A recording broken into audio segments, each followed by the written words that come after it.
Hello once again. It is I. Tell me of the audio and how it hits your ears. Tell me this. Do this in memory of me. Do my notifications have the wrong pronoun? Yeah, probably. What do they got? Any all, baby. Voice is a bit soft. Hold on.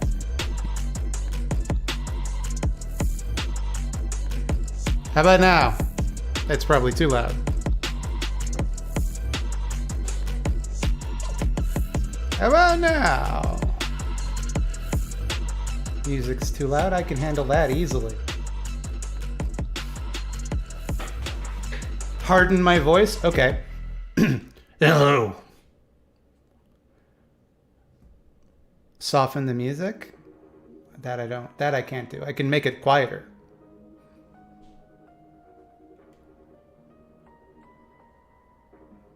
The audio is there, but the music is too loud. Voice is great. What looks like we've got voice just right, just how we want it.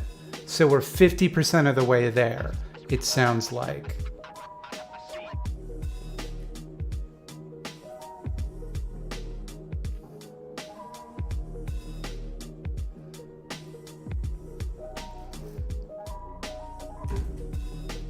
Everybody vibing? What's going on?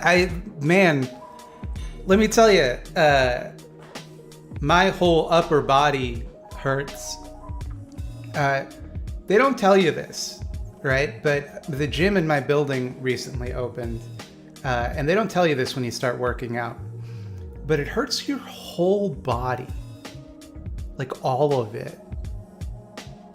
And I'm like, I did this on purpose. Like, this is my fault. And I didn't even fall down. Like, normally when my body hurts, it's as the result of a fall that I've taken. That can be considered my fault. This time I didn't. I did what I was told to do. And it still hurts. Life is funny that way, you know? Do I have any interest in Digimon? No, can't say. They aren't reading YouTube chat. I'm reading every chat. How dare you? You don't know me. I don't have a particularly strong interest in Digimon, digital monsters. I know that they're the champions, and they change into digital monsters to save the digital world. And I watched a lot of Digimon when I was, to be honest, too old to be doing so. But I as an adult, is this the Garrison Davis? Are you the real Garrison Davis? In chat right now? Also, that's definitely the real Acolytes of Horror. Go subscribe to Acolytes of Horror for sure. It's a great YouTube channel. If you like Scaredy Cats, you will love Acolytes of Horror. And if you don't like Scaredy Cats, I couldn't tell you what your opinion of Acolytes of Horror is going to be.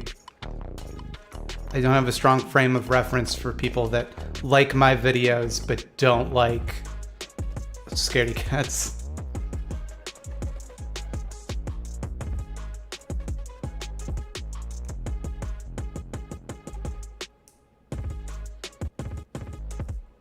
What about Samurai Pizza Cats? Big Samurai Pizza Cats fan as a child. It is the real Garrison Davis. Holy shit. That's amazing.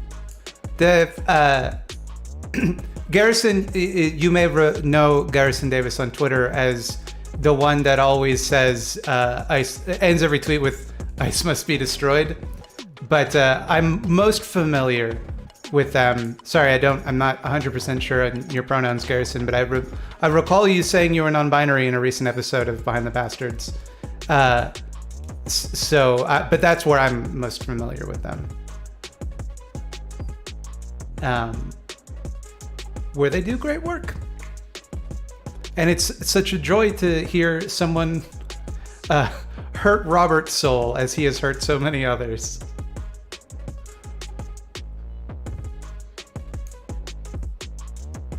Just literally rip the band-aid off. It sucked. You always gotta get them hot. Melt that glue up. We got Behind the Bastard. We have Garrison Davis. Behind the Bastard's royalty.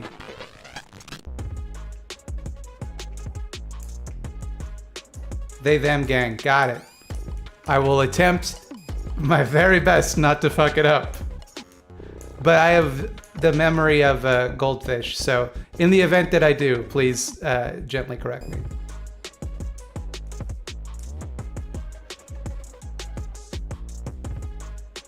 Do they have machete in their hand? I would assume.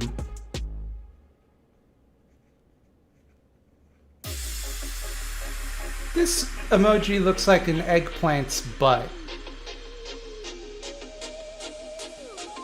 Reddest Rabbit, explain this emoji. It's a hand.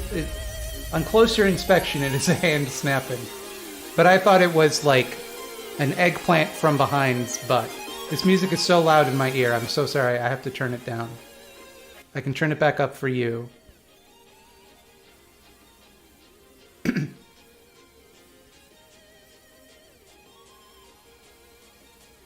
Have I seen Vicious Fun? I don't know what that is.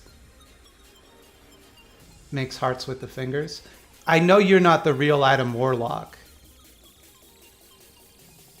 Because he's fictional. Wait, no. Garrison is not going to be on the show. He's in chat. I don't want to...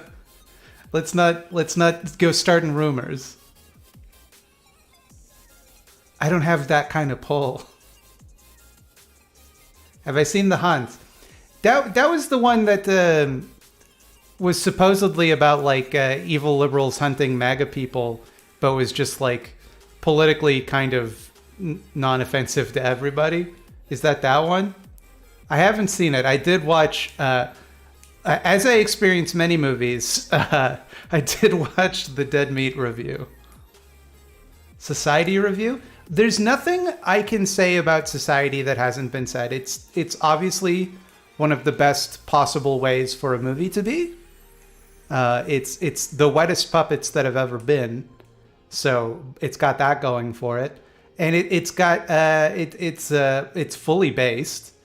It's one of the most based movies of all time. It does have kind of an anti-slime bias, in my opinion.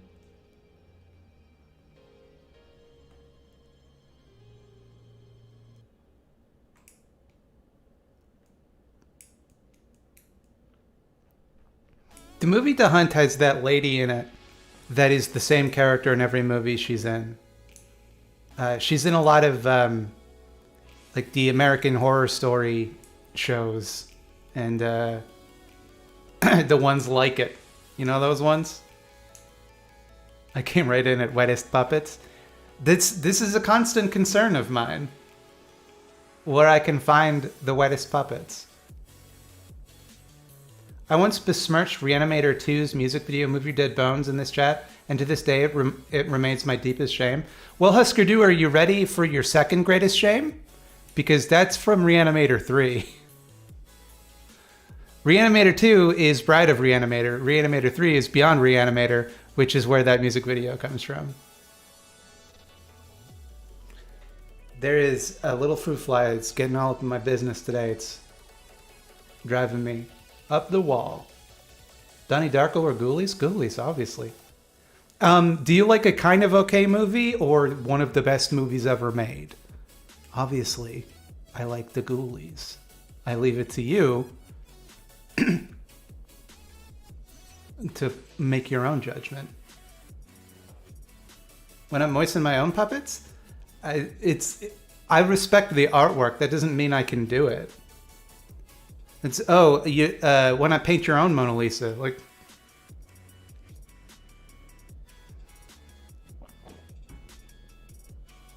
Would I be Mr. Frost starring Jeff Goldblum? Nothing about that parsed to me. Fruit flies everywhere this year. I can't get rid of them. This is the first year in a long time I've been happy to say I haven't had any, because this is the first year in a long time where I've kicked the banana habit. I used to eat basically a banana a day, and I don't anymore. So the fruit flies leave me alone a lot more. There's something I wanted to watch on stream. Favorite Screaming Mad George puppet / effect? Now, I believe Screaming Mad George did the puppets for Society. I believe he also did the part in A Nightmare on Elm Street, part 4, where the person becomes a cockroach. Might have been part 5. I always get them confused. But my favorite is he did a movie that I forget the name of, where it was a bunch of alien gladiators, and it was just a bunch of like weird alien monsters, and every one of them looked weirder and wackier than the last. And that they collectively would be my favorite of the works of Screaming Mad George.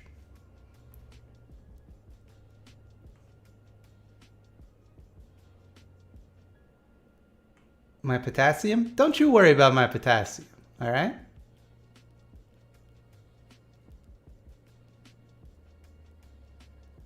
Delayed onset muscle soreness. The more you work out, the less it will happen. Or steroids. You recover extra quick with steroids. Absolutely no downside. I've heard that it... I saw an episode of Dinosaurs when I was a child that had a profound effect on me. You grow extra spikes on your back, as I recall, if you take steroids.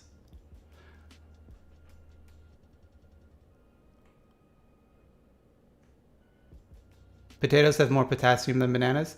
I know this, and I ate potatoes today, so my potassium, just fine. Don't worry about me.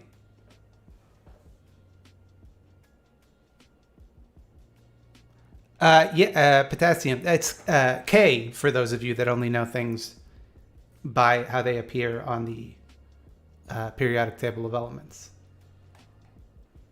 I would like to... Charlie Kirk today, I think, said something pretty fucking gross, and I wanted to roast his ass for it. I wanted to get him. I wanted to roast his ass, so I figured we could roast his ass, if that's okay with chat. Is it the Simone Biles thing? It is, yeah. It's buck wild, and I can't believe he like said all of this, and at no point did somebody stop him and go like, "Hey man, you might want to shut up right now. What you're saying sucks."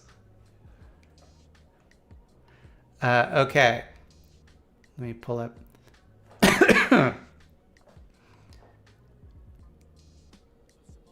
Actually, hold on. You probably can't hear that because of the music. We're gonna have to turn off the music.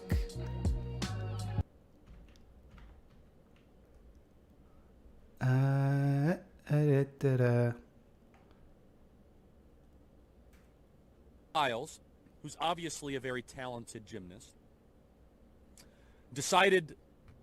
Okay. So Simone Biles, who's obviously a very talented gymnast. And right away, I love that. I love that he has to be like, obviously she's a talented gymnast. I Charlie Kirk, can vouch for her on that. Like, listen, whatever else I say, you know, I'm not trying to say she's a bad gymnast. Decided not to compete in the gold medal competition. Now, she probably could have just competed and just kind of checked the boxes, and they would have got a gold medal. But clearly not, because they didn't win without her. So clearly not. Simone Biles says, "This Olympic Games, I wanted to be for myself when I came in, and I felt like I was still doing it for other people," as she cried after the team event on Tuesday. So that just, it like hurts my heart, because doing what I love has been kind of taken away from me to please other people. Yeah, that's the point, Simone Biles. You're representing your nation, you're selfish sociopath. You kidding me? Like, is it just me, or is this wild? Is this like unhinged? Like, first of all, how old is Simone Biles? Because, like, in my head, she's like 17. She's probably like an adult now. But I think of Simone Biles probably because all gymnasts are super teeny tiny. But like, fuck it. First of all, like, she dropped out of what had previously been like the most important thing in her life. And I'm sure that took a great deal of consideration. And this motherfucker is like making it out like that decision was nothing. Like she could have just showed up at a gold medal Olympics match and just like phoned it in, and it wouldn't have taken much effort to do. That's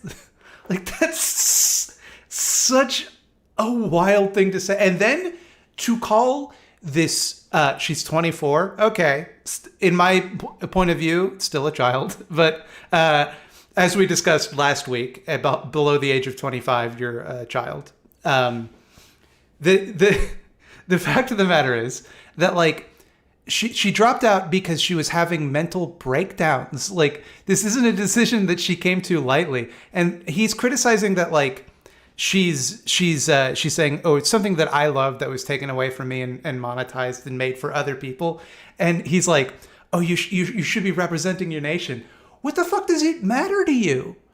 Do you realize that America as a nation doesn't get anything if she wins the medal? Like, you don't get a cash prize if your Olympian wins. Like, it does not matter. It's a gymnast routine. In the grand scheme of things, it doesn't matter. I'll tell you what does is the mental well-being of a human being. Today it's like, you know what? I'm not going to do something stupid and get hurt. It's just not worth it. Especially when you have like 3 amazing athletes that can step up to the plate and do it. So you know who has the gold medal? Russia. Do you see how he trailed off there because her statement became more and more reasonable and he realized he looked like an asshole for reading it? You can actually see the moment where he's like, okay, well, I don't this conversation doesn't require any further context because I'm looking like a real jerk right now, picking on this young girl who had a severe mental health crisis. Russia. I have to go look at these 4'11" Russian Olympians chewing on their gold medals, smirking at the Americans. I'm not okay with that. But honestly, that's where we're headed. Like he takes it as a personal slight against him and his country that another country won a gold medal at the Olympics. Like, the entitlement of this is like, I've never seen anything like this. It is, am I alone in thinking that this is like so above and beyond like even Charlie Kirk's normal shittiness? Like, and for the record, by the way, I don't mean to bring it down. One of the reasons that Simone Biles was like so traumatized by the Olympics is she was abused by her coach, like at the previous Olympics. So like, hey man, maybe that's not the person you want to single out as like why our generation has gone wrong. We are raising a generation of weak people like Simone Biles. Again, if you want to be, if she got all these mental health problems, don't show up. She didn't. She's an incredible athlete. That's literally what you are complaining about, is that she chose for her mental health to not perform. And you're now saying, well, if that was the way you feel, you shouldn't have showed up. She didn't. And the audacity, the utter audacity of this doughy little man baby saying that an Olympic athlete is weak, that she should sacrifice for her country. She has given up her childhood, her youth. She has put her body on the line for her country. Charlie, what have you done? You got famous dressing in a diaper and protesting on campuses. Like, and here you are calling, and I cannot stress this point hard enough, one of the best athletes in the world weak. Like if you had to pick an example of the type of person who isn't qualitatively weak, I would think one of the best gymnasts to ever live would qualify. Of course she's an incredible athlete. I'm not saying, I just said she's probably the greatest gymnast of all time. She's also very selfish, she's immature, and she is a shame to the country. She's totally a sociopath. Of course she's a sociopath. Andrew said she's not a sociopath. What kind of person skips the gold medal match? A person in a mental health crisis, Charlie. Like him calling her selfish because she didn't give him what he wants. She didn't, at great personal cost to her mind and body, give him the thing that he wanted, which is like some abstract feeling of his country is better than Russia. Because she wouldn't do that. She is selfish. Like, who does that? It's a shame to the nation. You just gave a gift to the Russians. Don't show up. If you're not ready for the big time, we got thousands of young female gymnasts that would love to take the place. Yeah, we do, Charlie. Like, for example, the other people that did take her place. She literally said that in her note where she talked about dropping out. She said, "I have 3 other gymnasts that are great, and they can carry this." Like, it's if it doesn't matter, because without her, right? If your whole point is that without Simone Biles they can't win, then it doesn't matter if there's a million billion other little gymnasts out there that want to get up there and do their flips and dips and all that's the gymnast stuff. I don't know anything about gymnasts, but what is he even complaining about? It's utterly baffling. Thousands. Simone Biles just showed the rest of the nation that when things get tough, you shatter into a million pieces. I am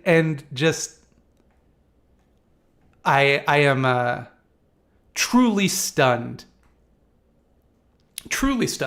Because, and I'll say this, Simone Biles dropping out of the Olympics at the gold medal stage, knowing all of the heat from like the complete dipshits like Charlie Kirk was going to be on her for the rest of her life because of it, is like once in a generation brave. Like that takes like a level of conviction and sticking to your principles that like very few people could manage. And Charlie Kirk certainly couldn't.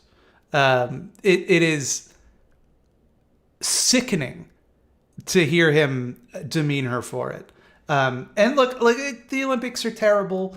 I don't give a shit about the Olympics. I don't give a shit who wins medals. I don't think it does anything for my country if we get the shiny medals. I think what is cool and good is how good Simone Biles is at gymnastics. That is the thing that is valuable about it, and that's hers to do with as she pleases. Does he not know what the word sociopath means? Guaranteed he doesn't. He thinks it just means evil. I guarantee it. I don't know, because like sociopaths, if we divorce it from like the pop culture understanding of what a sociopath is, and we look at someone who actually has antisocial personality disorder, and I know that's not like a one-to-one thing. I know sociopath is not a real medical term, blah, blah, blah. I know all this stuff, but like,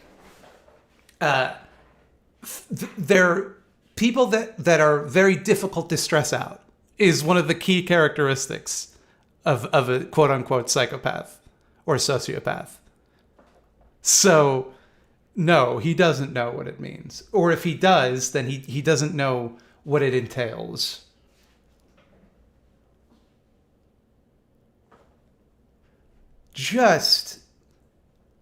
I saw that and I was like, I got to get my thoughts out on stream, because I got so heated just sitting by myself watching this dope shitting on Simone Biles, a person he'll never meet.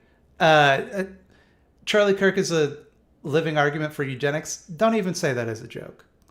Don't even. That's because the thing is, people like Charlie Kirk are not the people that are going to be hurt by eugenics. It's disabled people that are going to be hurt by eugenics. The top trait of sociopathy is hating your nation. My mistake. It's the way that conservatives need to be angry every day, and there has to be a new thing that makes them so mad. It never ceases to amaze me.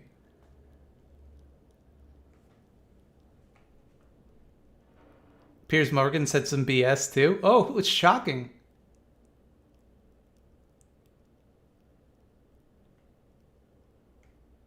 I'm surprised he didn't call it communism. I'm sure they're working up to it. I'm sure there's some kind of Russia put them up to it, and Russia is still communist narrative being formed somewhere. I guarantee I'm going to see a political cartoon about that within a week.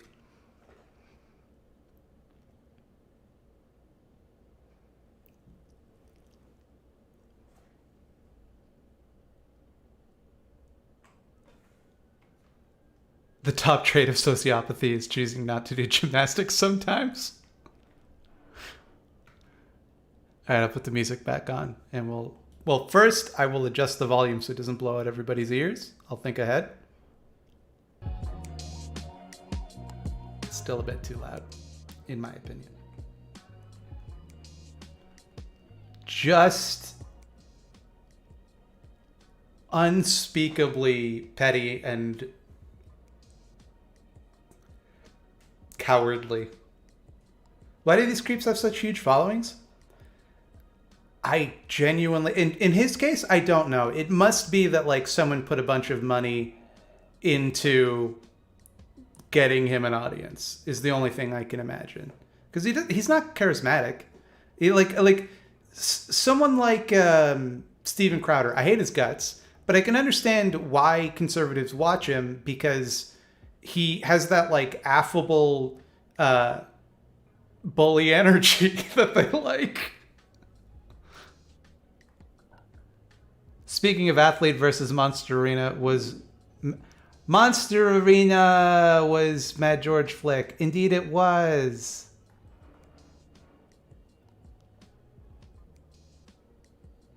Monster Arena. Was it Monster Arena, or was the sentence meant to be read? Speaking of athlete versus Monster Arena was Mad George flick. You know what? I can look this up. I don't need to rely on the kindness of chat. Arena movie.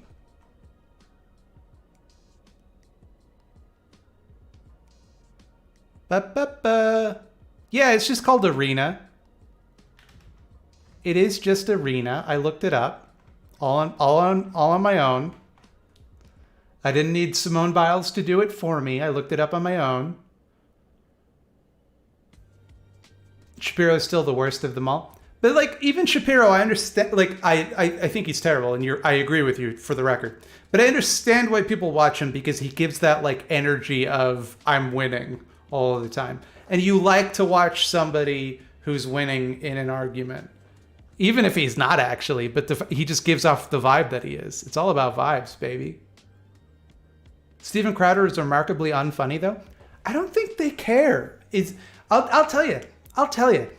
Tomorrow's video is about Nicole Arbour, because people have been asking me to make a video about Nicole Arbour, or one very persistent person has. I don't know. And I watched a lot of her videos, and let me tell you, it's just never fucking funny. It is, and it's not even coming from like like it's funny but you shouldn't say it. It's like who is this for? Like, what's the joke? I can't be the first person to notice that Caleb Maupin's name is French for bad joke. Yeah, if you say it like Malpun. I think you are the first person to make that huge stretch. I don't think that's... Nicole Arbour is if you remember, in 2015, which is the last time you thought about her, She did a video called Dear Fat People. Recently, she also, well, I say recently, in like 2018, she did a parody of This Is America, but from a white woman's perspective, if you can believe it.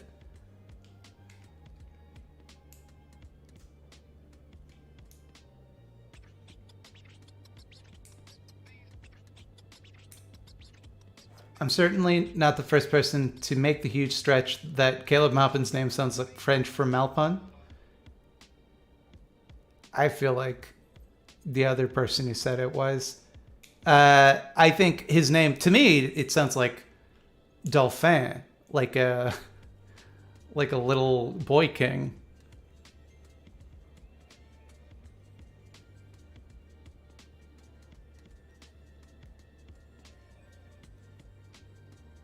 This is America, but what? You heard me. It's from the, instead of how, you know how it's a song about the black experience in America?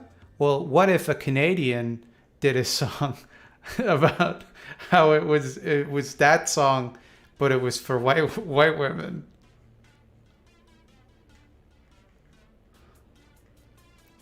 What if that?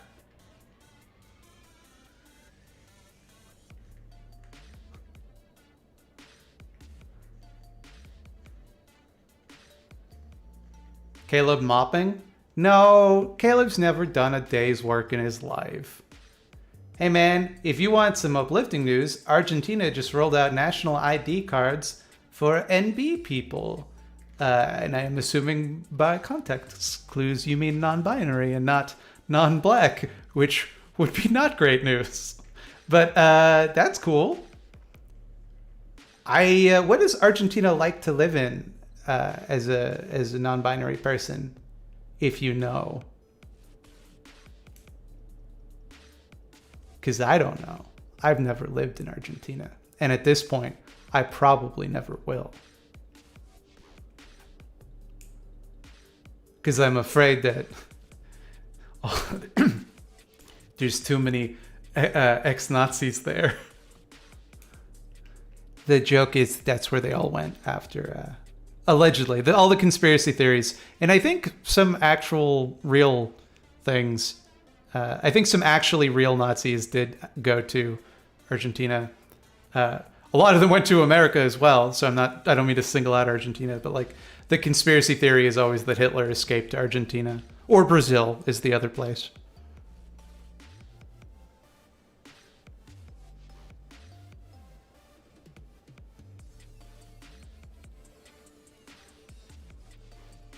Very culturally conservative. Well, they're probably not so super thrilled about the ID cards then. Chaplain John Bolden approved? Your name is John Bolden. Are you a legit chaplain? And also, what religion has chaplains? Because like Catholicism, we got priests. A lot of religions have pastors. A lot of Christian religions, rather. What is it? I know a chaplain is some kind of Christian. Is that Anglican? I don't know nothing about nothing. If I've convinced you that I know anything about anything, then I tricked you. It worked. Chile and Brazil as well. Oh my gosh, he shaved. Where you been? I had shaved a long time ago.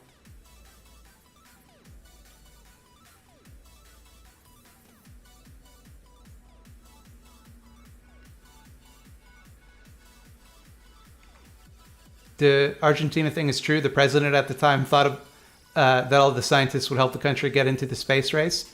Oh, I think you misread. That wasn't Argentina. That was the United States of America. And it did help them get into the space race. And that makes it good. It's good.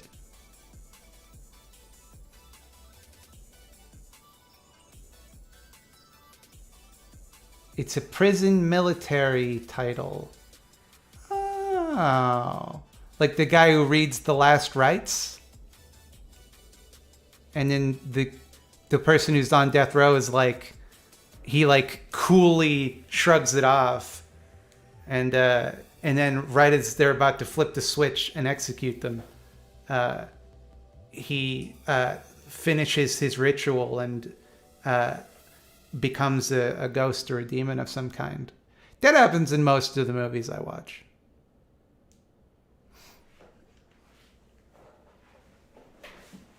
I hate that American history is so problematic. Well, don't worry, because they're going to change American history now.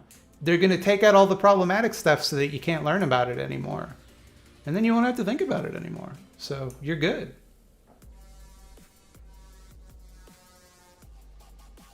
We get the last meal for them? Oh, sick. Oh, wait, you don't mean that you get the last meal if they turn it down. That's what I thought you meant for a second. Like if the prison, like they're like, what do you want for a last meal? And they're just like, give it to the chaplain. I don't care. I'm not hungry. Just means you're in charge of a chapel. I see. And now follow-up question. What's the difference between a chapel and a church? I definitely wouldn't trust Nazis with rockets. Their V2s were ass. Well, you know, you can tell that to the post-war America, because they sure did.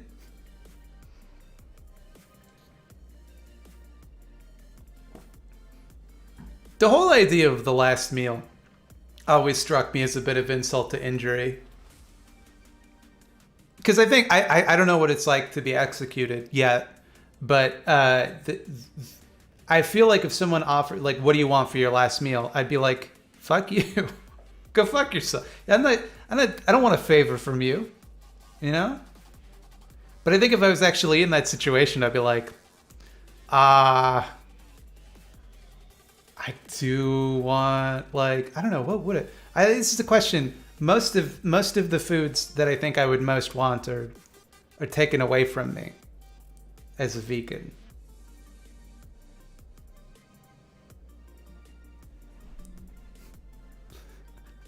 I'd be like, I don't know, a bag of Skittles probably. Can I get a bag of Skittles?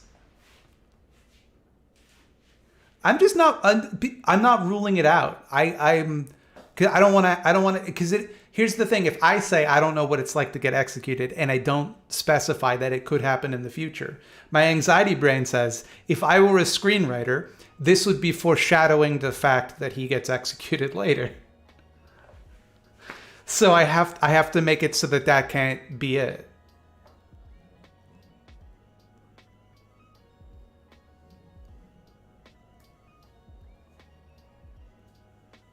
Can a last meal include booze? Definitely it can, but I don't think they let you get wrecked.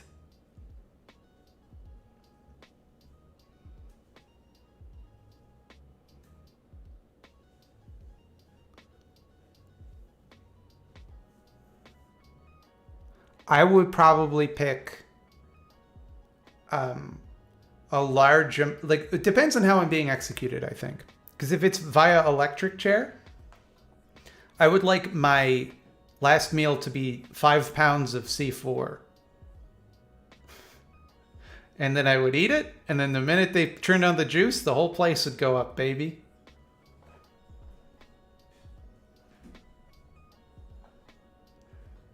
You think you can take me out? I don't think so. That's what you get.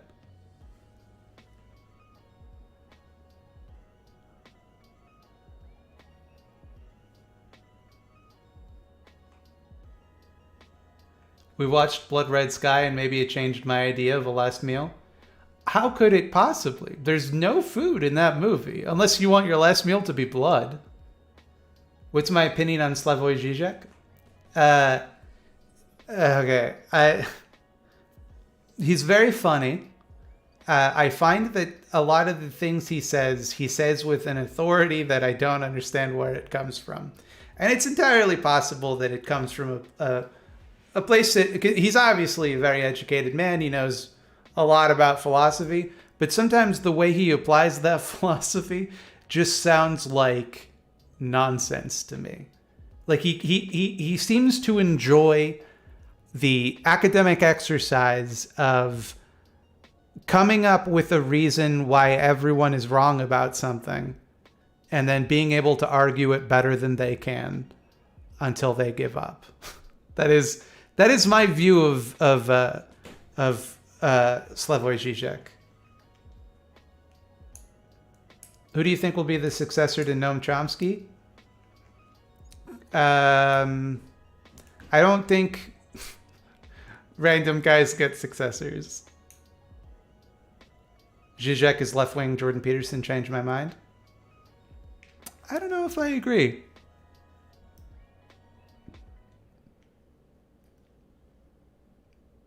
Poliski. I don't understand this in context. Chaplain John.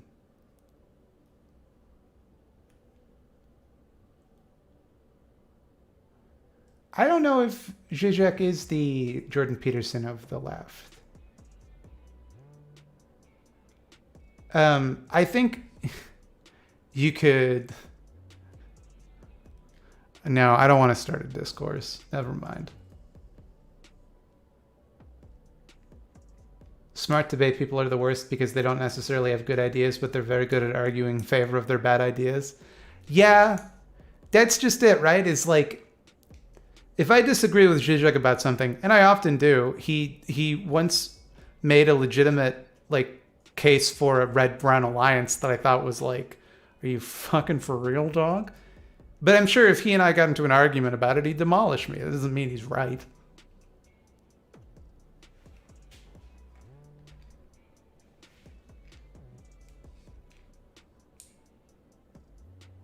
We don't take Žižek seriously the way that right-wingers do, Peterson. That's the thing, is a lot of the time you might think, and I think this is something that goes on the far right as well, is like you might think everyone around you is joking, but there are people that absolutely take Žižek seriously.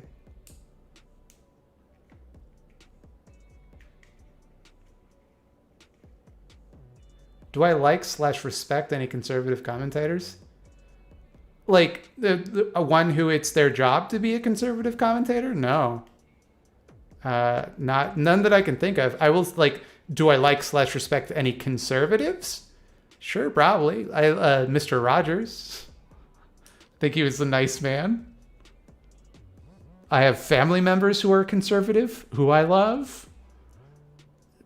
I happen to disagree with them quite strongly. Who's the nutcase who said a red-brown alliance? That was Žižek.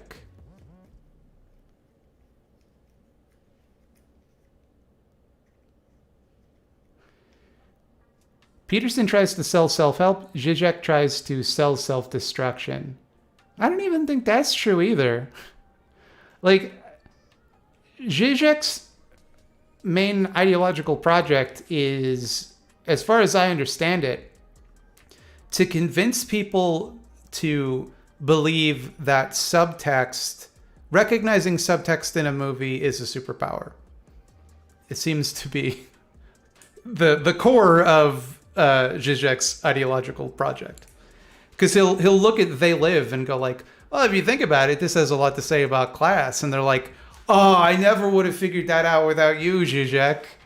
That no one would have known that if you hadn't mentioned. But yeah, there's actually a lot of ideology that goes on in this movie. Like, yeah, okay. Yeah, wow, you're so smart.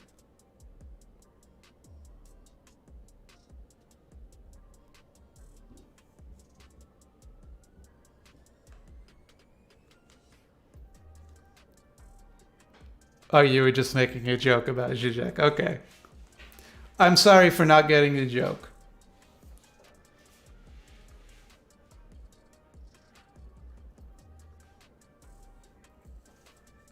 Demi Jor was promoting a red-brown alliance. Need I say more? Yeah, that's his new thing, right? He's like, I want to address this shit you're saying about Chomsky, but I'll be back in a second. He said that we should make an alliance with the Boogaloo Boys, and I think initially that was because he just didn't know who they were, and then when it was pointed out to him that they're an explicitly fascist organization.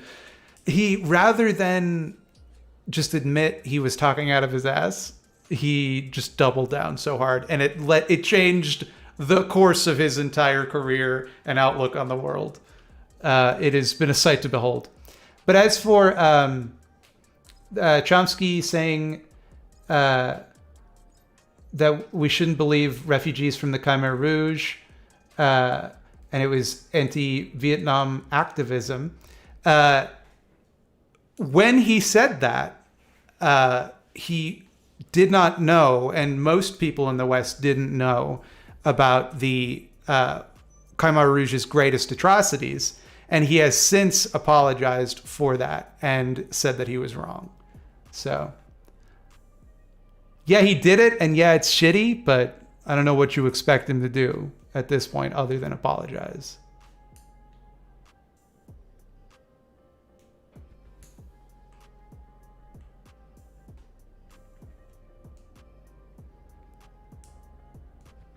Bobby Duke ever going to do a stream? That's a possibility now with his new suit. I think he could really do it.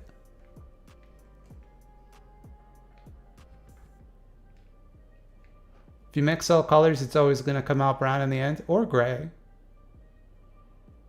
Wait, is a red-brown alliance when you end up with blood in your stool? Yes, but not in the way that you're thinking. Bobby Duke, Babadook, coincidence.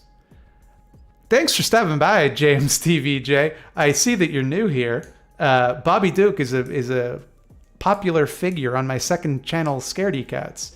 He's actually the star of that channel, some say. Some people think he's the star of the channel. Have I had a dream with Bobby Duke in it yet? No. Although each time I do the voice, it's harder to come back.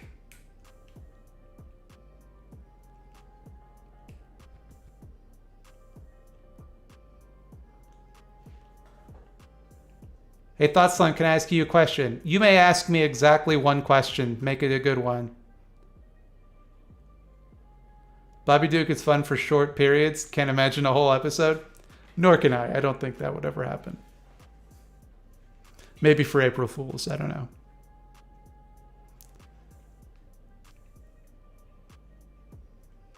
Did you do the animation of Bobby Duke for the latest episode? I did.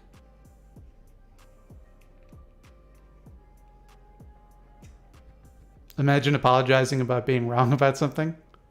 I mean, I feel like I do that a lot. Because I'm wrong every day. Boy, do I have an anarchist movie for you, Mildred. Bacurau is a based movie about the importance of self-governing community. And it stars an indigenous trans woman. You should watch it. Maybe I will. I think doing the Bobby Duke voice for that long would shred your vocal cords. There was one day where I had to keep recording the Bobby Duke lines, and it like I couldn't speak for like 15 minutes after. Have I seen the movie trailer for Lamb? No. Bobby Duke's voice sounds like it hurts. Maybe I'm doing some damage to my voice. My voice was like really hoarse today. You'll hear it in the video tomorrow. Are you gonna maybe do a video on the Fear Street trilogy? No. I'm going to do 3 videos on the Fear Street trilogy.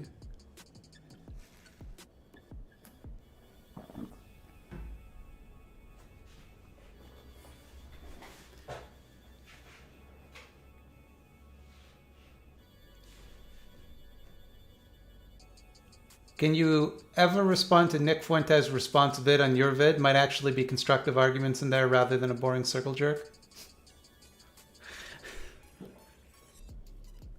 The fact that you think I give a shit what Nick Fuentes, a literal dyed-in-the-wool Nazi, has to say about what I said about him means that, like, you don't know the kind of person I am.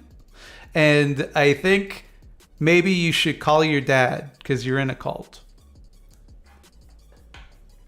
Am I rocking the Gange today? No, Thursdays are too busy for me to do anything fun.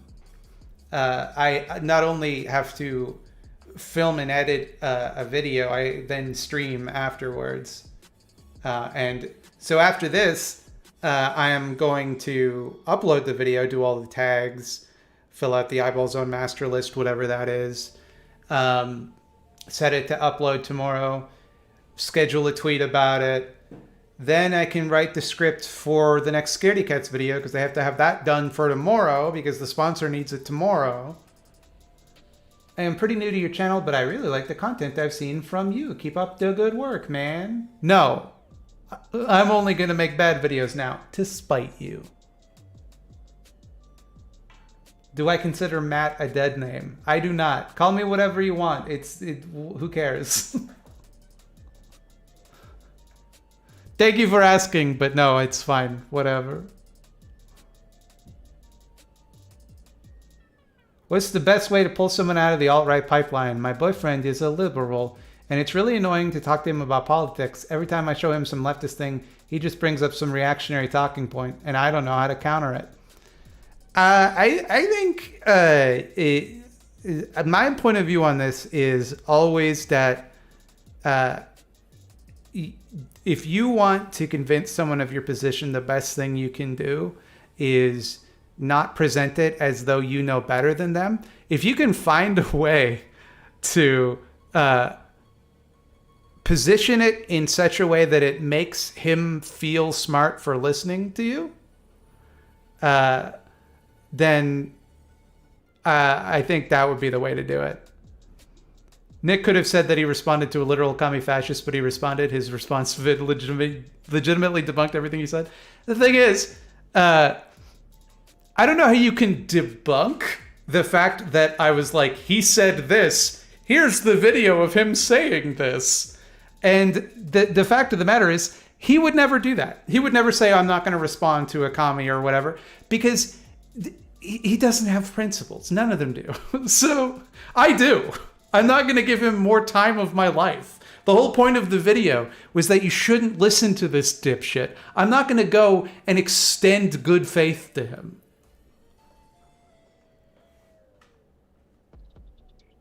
It's such a waste of time. And frankly, the fact that you would like defend that fascist little twerp means that I don't really want you in my chat, if I'm being honest. Once the YouTube chat catches up, because it's chugging, baby, you're out of here. That's my word to you. So get your little takes in now while you can.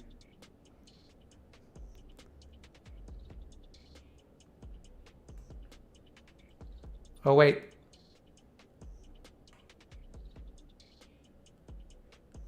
And gone. Here's my one question. What was the name of the sister in Phineas and Ferb? I don't know. I never watched the cartoon.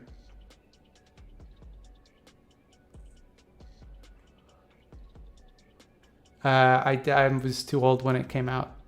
Sorry. You really wasted your question. Oh boy, what a whiff. Where did you get the RoboCop shirt from your last video? By the way, the reason I bought that shirt is because it says at the bottom, buddy, I think you're slime. And the word slime is in big green slimy letters. But you can't see it whenever I film, so it was a total waste of money. It's either from Cavity Colors or Fright Rags, which are the places I get most of my t-shirts, including this one. Which, by the way, for people that haven't seen They Live, this shirt makes them very uncomfortable. I don't know why, but people are like, I get so many comments of people going, what does your shirt mean? It's from a movie, don't worry about it. Like, I don't know why.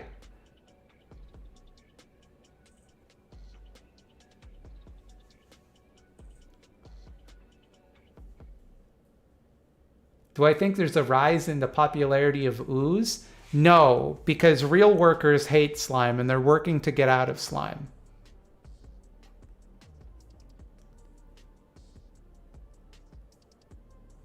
Slime, I'm new to your channel, and since your content is so bad, I've spent the past few weeks watching almost nothing but your videos. As you said earlier, please continue making terrible videos that I can endlessly consume. I'll show you, pal! I'm gonna make good videos just to show, just to get your goat.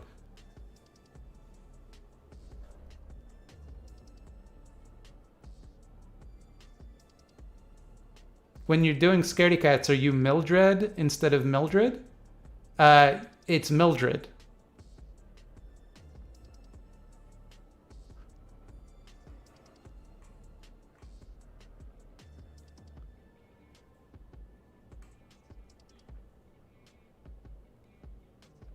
Who's Burger Pilled?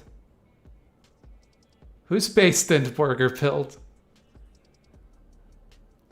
An expression that I am stealing. I am appropriating that expression.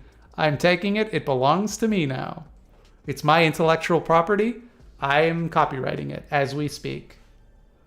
The Surfs are here from twitch.tv/thesurfstv is the place to go to watch them. What toppings do I like on my burgers?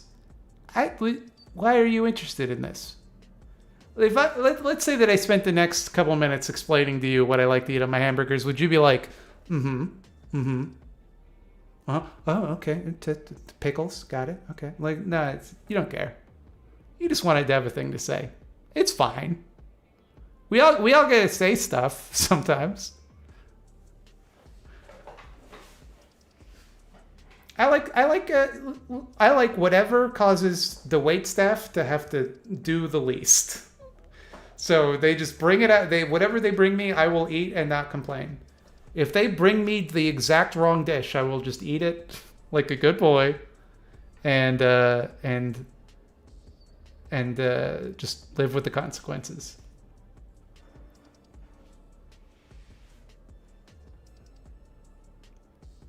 Pair character bowing down saying, thank you.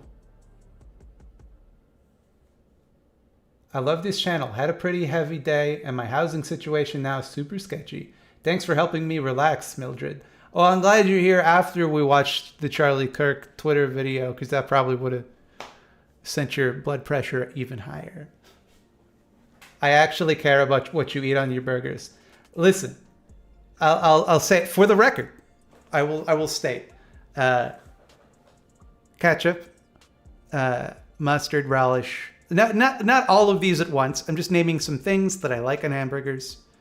So this isn't like a huge hamburger full of... Okay, so just relax. Ketchup, mustard, relish. I like a veganaise. I like a plant-based cheese. Onions. A tomato. Thousand Island dressing. Not Thousand Island dressing. French dressing. The one where it's what Big Mac sauce is, but obviously a vegan equivalent, which they sell at a lot of vegan restaurants. Lettuce is my favorite kind of non-meat patty. Aside from, you mean like when you say non-meat, are we taking out like Beyond Meat as well, and like Impossible Burgers and shit? Because if then, black bean, for sure. French dressing is oily ketchup. It doesn't feel like that to me. Am I pro or anti-pickles on burgers? Pro. I'm extremely pro.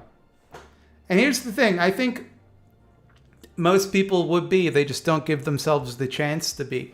The one problem I have with pickles on burgers, it's the same problem that I have with tomatoes on burgers, is that occasionally it makes it slippery. It makes it hard to hold, hard to bite into. Other than, I think it tastes great. Love the taste. Half the time, I don't want to deal with the aggravation of a tomato on my burger. Doesn't mean I don't like it. Sometimes it's just not worth the energy, you know? There's vegan mayonnaise as far as I know. There is so much vegan mayonnaise. The vegan mayonnaise scene has exploded.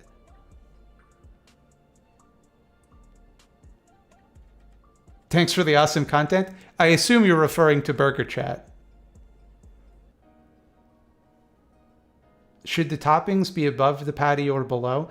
I'm not... I believe that each person is entitled to burger self-determination, and I'm not going to dictate where they put their toppings, whichever they prefer. Personally, wet toppings on top, dry toppings on bottom. That's my view.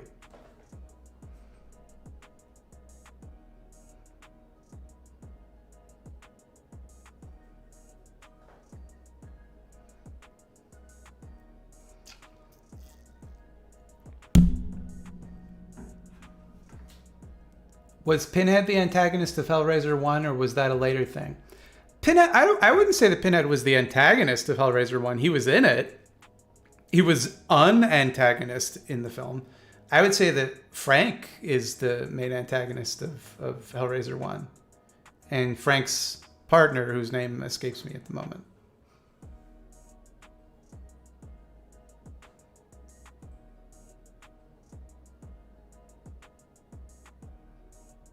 I will say that I probably eat more mayonnaise now than when I ate real mayonnaise.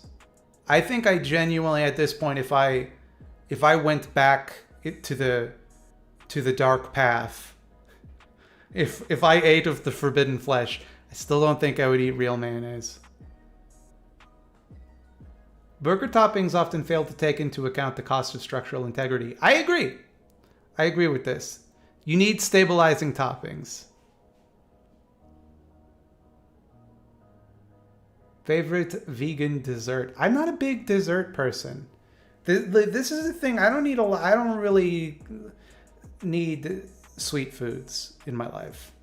They do little for me. But that being said, I don't know. Like coconut ice cream.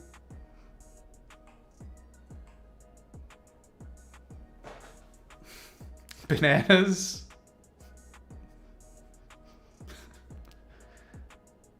I love a cantaloupe. I've gone on record. I love a cantaloupe.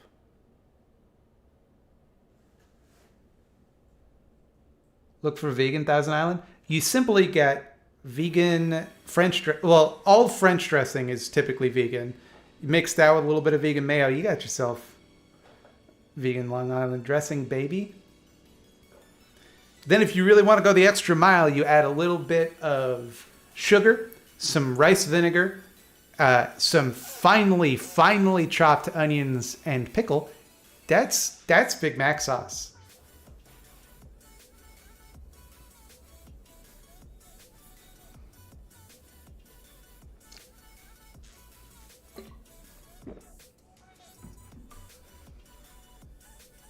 You're watching The Maniac Cop. You have to make it The Maniac Cop 2, which is the best of the franchise, in my opinion. Toppings are icky. Can we just go back to blood and wet puppets? I'm not putting blood or wet puppets on a hamburger. Sorry.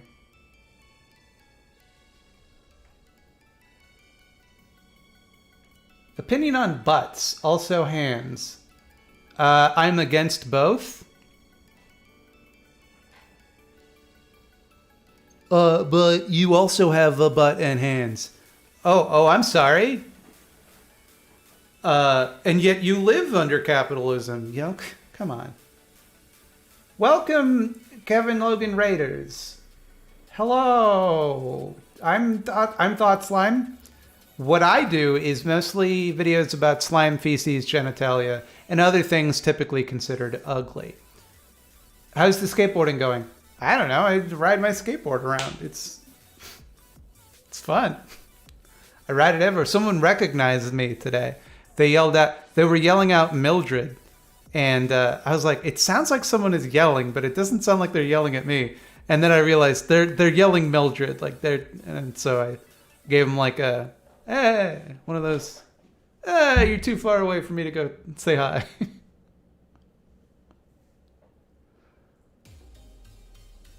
Is butt leg or is butt torso? A butt is its own thing. I'm not relitigating this. Have I ever seen Ghost Ship 2002? Highly recommended for Scaredy Cats. A very acute example of 2002 and what was in for the time period. I have seen the one relevant scene of the film Ghost Ship, where the chain cuts everybody in half.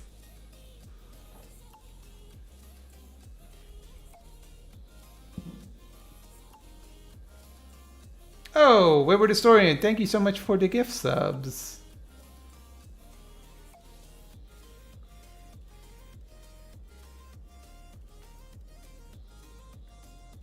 Thoughts on circumcision? Please, please, please. Not right now, maybe later. Butt is between leg and torso, surely. I don't need to know where the border is to know that the distinction exists between butt and leg. Thoughts on me? I would rather give thoughts on Rory, Kevin, if that's all right. Who I think you should really let handle things from now on.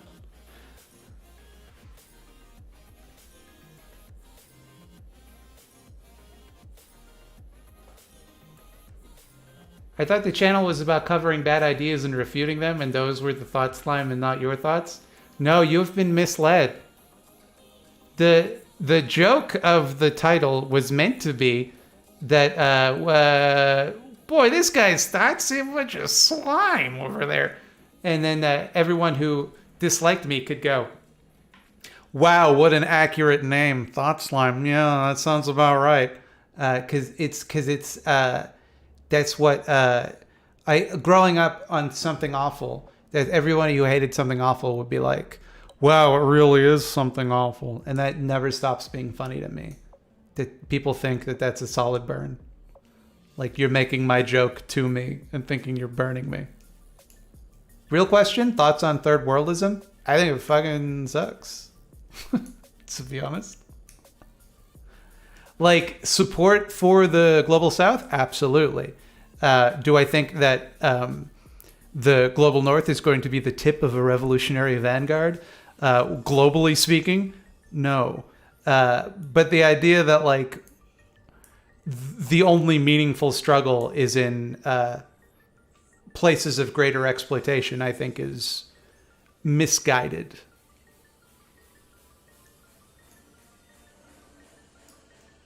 Hey, Mildred, I'm very behind on the stream, but what do I think of JJ McCulloch? I think he fucking sucks.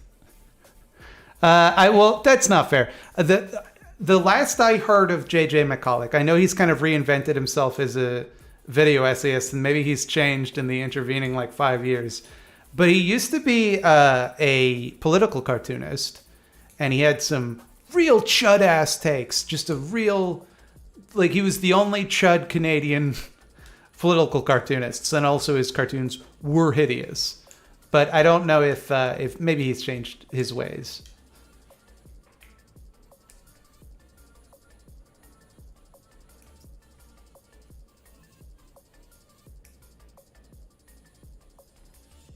How the fuck do I defeat capitalism as a random trans gal in the UK? I think you're probably putting too much pressure on yourself. Because you probably can't do it by yourself, to be honest. The join an org, you nerd is probably the answer. I enjoy your takes and passion for what you do. Keep on rocking. No, I won't. I will cease rocking just to spite you. Now what?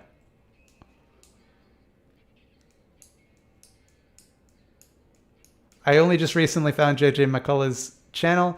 He talks about flags a lot, waiting for that hard right turn.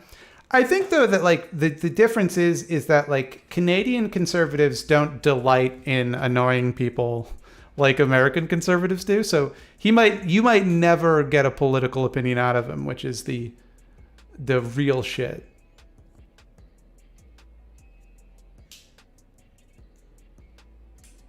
JJ is still a conservative masquerading as a liberal. I don't remember him ever masquerading as a liberal. I remember him being openly conservative.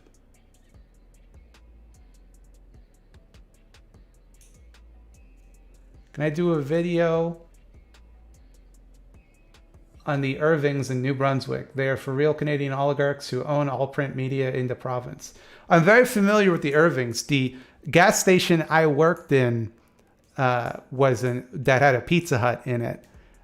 Was an Irving. That's some Thought Slime deep lore. But I'm probably not gonna make a video about them, to be honest. But they're terrible. Which would be what the thesis of any video I made about them would be.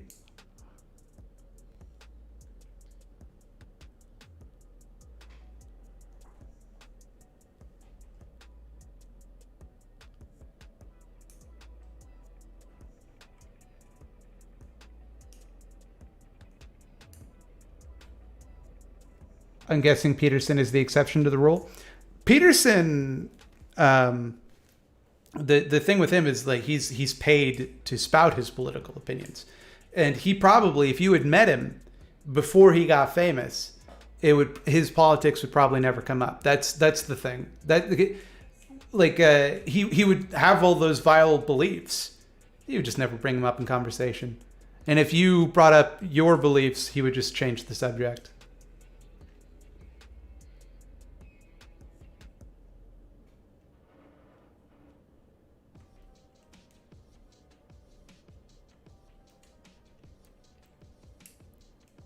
I was into flags for about 6 months as a weird autistic special interest. A lot of people are into flags. Whenever flags come up, people get real passionate about it in a way that I don't understand, because all flags are the same to me. There's only so many things you can do. I think Canada has a real weird flag. Because we're like, we got this leaf. Ever seen one of these leaves? We love them.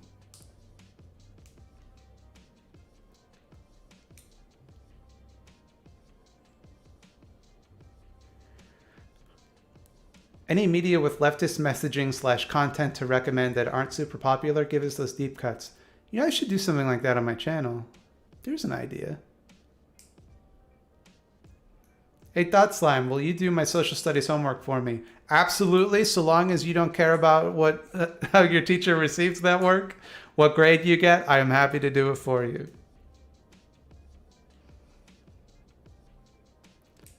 Question, Tristan or Mexi, who'd you save? Both of them. You didn't specify I could only save one. Therefore, I would save both of them.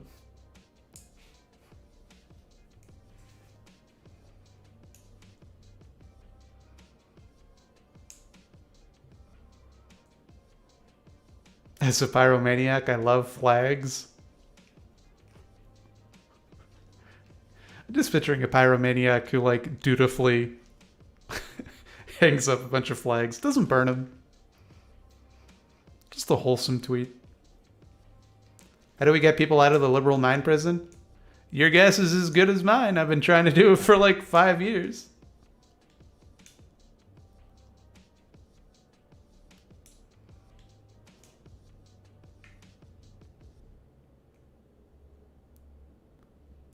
I know Borger Chat is over, but how do you feel about oven roasted capsicum bell peppers?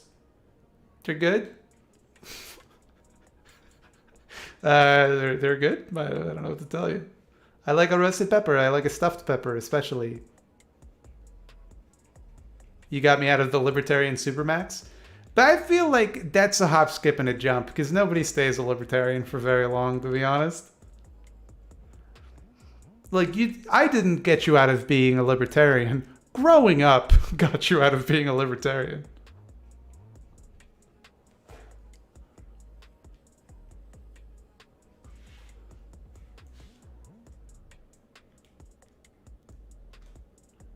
US and UK both have F-tier flags, not even counting in my bias against those countries. Look, I think there's a lot of criticisms you can level against the United States. Pretty much every criticism you can think of. But it's a sick flag. Come on.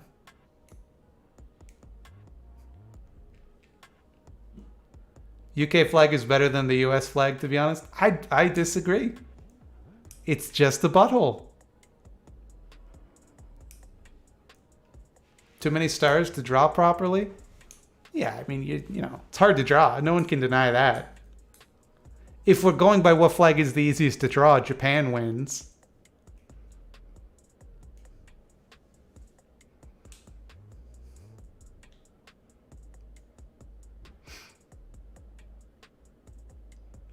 I love Japan where we're like, our flag is the sun, because in Japan, The sun is very important. It's like, yeah, hey, Japan, it's important everywhere. I dare you to draw a perfect circle. Show me a Japanese flag with a perfect circle on it. You can't, because there's no such thing as a perfect circle.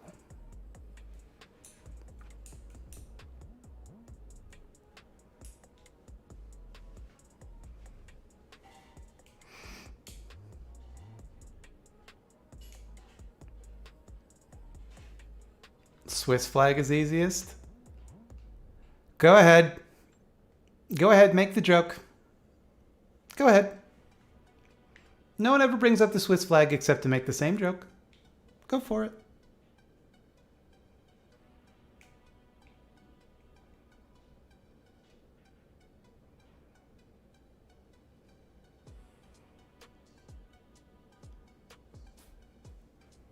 Excuse you, I was told that life is a perfect circle. No such thing as a perfect circle. Time is a flat circle. It's not a perfect flat circle.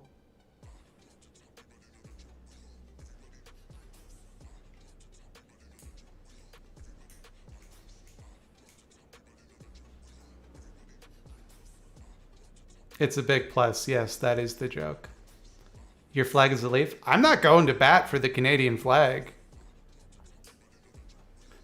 I already made fun of the fact that they were like, look at our cool leaf. You know what represents us? There's a leaf here that I think would really go pretty good on this thing.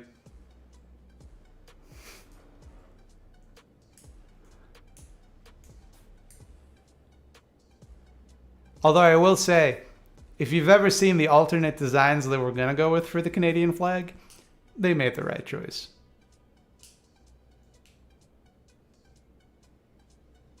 It was too hard to draw syrup. I mean, it represents the syrup, though. The Métis flag is the best flag? I don't know the Métis flag.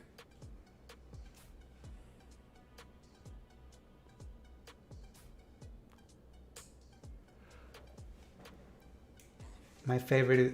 I don't know any flags. We've gotten into flag. The very flag chat that I said would fall upon us as is dawning.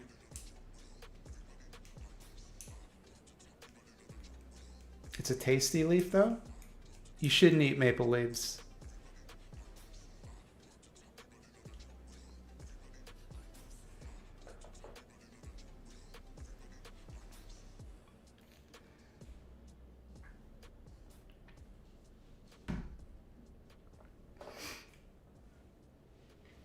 I refuse to. I no longer will engage in flag chat. Flags are over. Flags are canceled.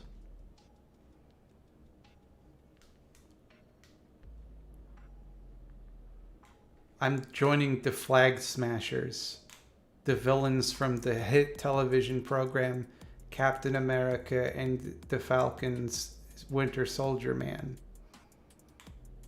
What about the anarchist flag? It's the black square.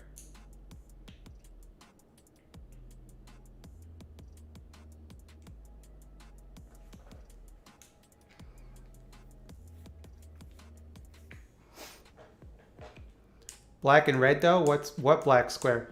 They merely said anarchist flag. They didn't specify which tendency. My brain deleted the name of the Flag Smashers from my memory.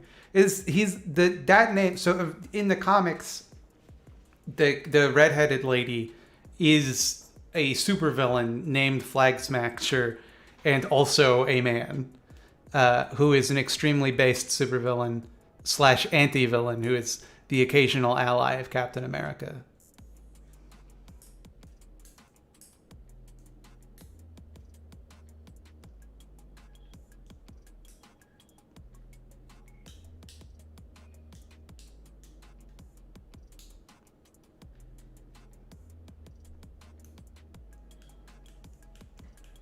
Batroc the Leaper shows up in that. He showed up first in Captain America 2, I believe. Wait, so in the comics it's not a caricature of Resistance? It's a more sympathetic caricature.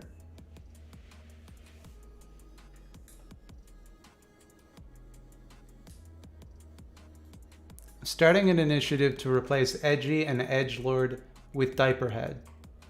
I think I've definitely called people Diaperheads in videos before.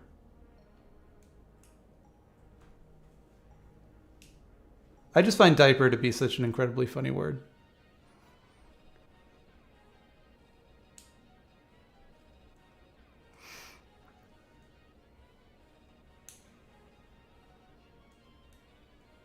Please stop talking flags. I've already stopped talking about flags. You brought flags back into the conversation by asking me to stop talking about them.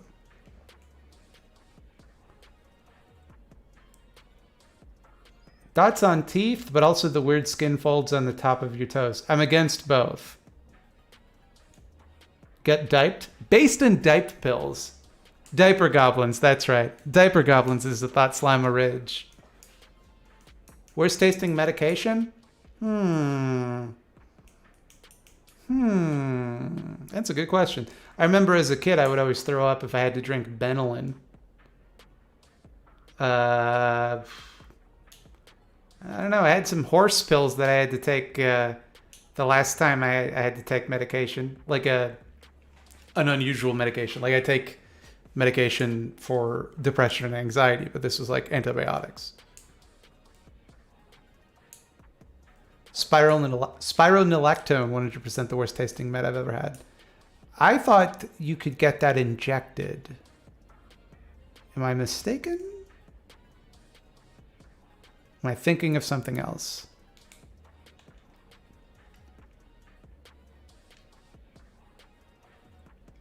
The fuck is Benylin? It's like a children's cough syrup. When are we getting an Isaac stream? I've done many Isaac streams.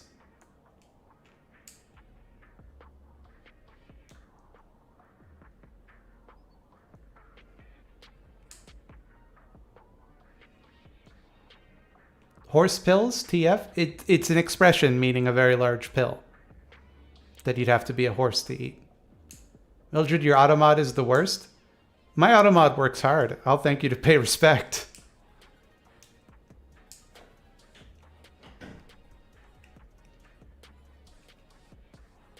Best tasting medication, why is it old school children's banana flavored whatever? Asked and answered. That is indeed correct.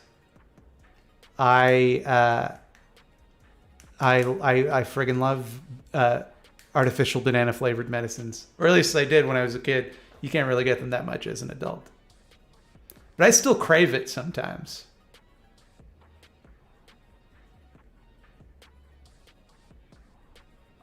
What do I think of Repentance's ending? I think it's great.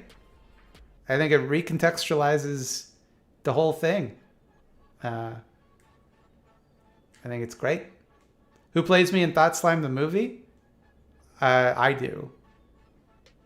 And I direct as well.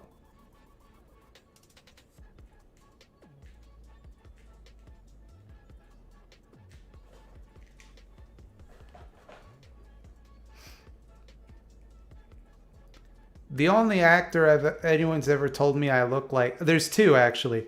Jeremy Piven, which I'm not a big fan of because he got Me Too'd pretty hard.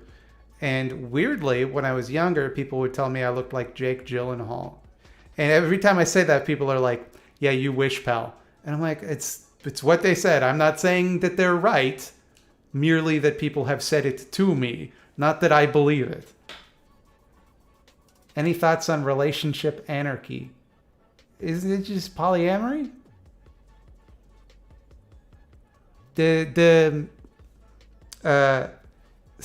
Someone I was sacrificing to an eldritch god who I won't name today did a video on that, but I haven't watched it yet.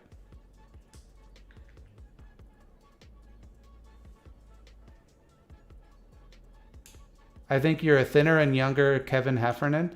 I thought I was scrolling up because I thought you said Kevin James, and I was going to put you on a timeout.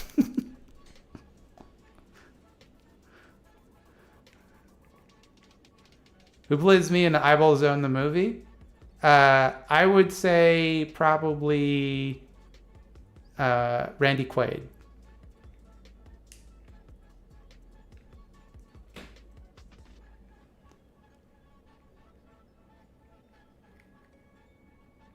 Relationship anarchy is one of those ideas that I totally subscribe to in theory, but creepy cis men have ruined. Oh, so like most ideas. TS definitely has Gyllenhaal's eyelashes and brows. See? It begins. Also, I've got like the way my lips kind of have like a natural smirk to them. I think it's the mouth. That's the thing that people talk about in regards to Gyllenhaaliness.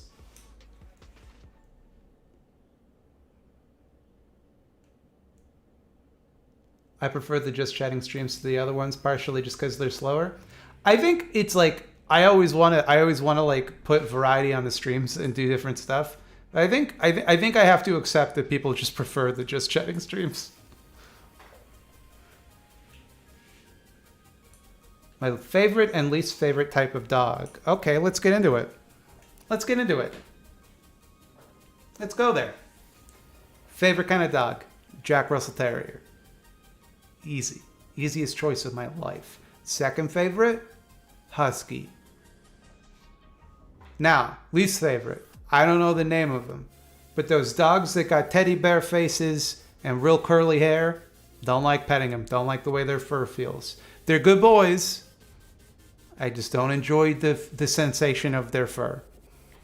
Today I was trying to do unlocks with Tainted Lost and my laptop rejected it so hard my screen broke irreparably and I have to get it fixed. Yeah, that sounds like the Tainted Lost experience.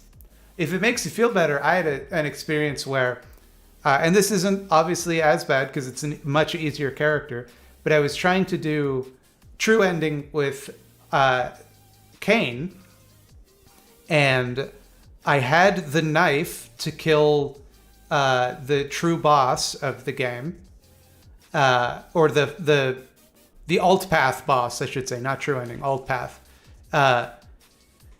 And I went into a curse room and I used the telepills to telepill out, and it brought me to an error room, which took me out of the alt path and I couldn't complete it.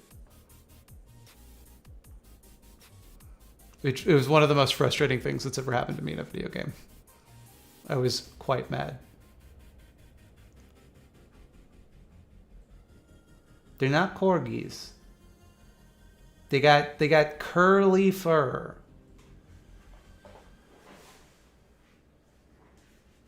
Chihuahuas are bred to be the devil in the form of a small dog. No, I don't understand this hatred for Chihuahuas. They're just very small. They can't help it that they're small. Leave them alone.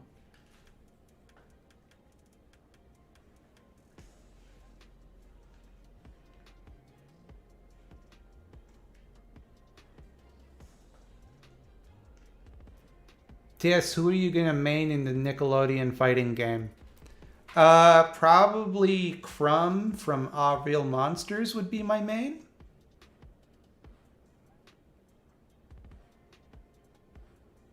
Pugs, though, I don't get the hype. It's because they're silly looking.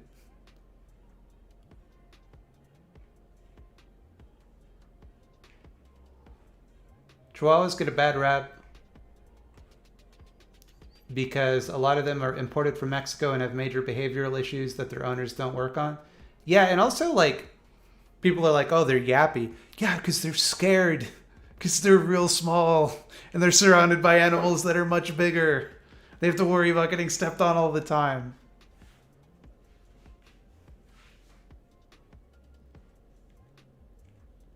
What's the process for picking which folks you choose for the eyeball zone?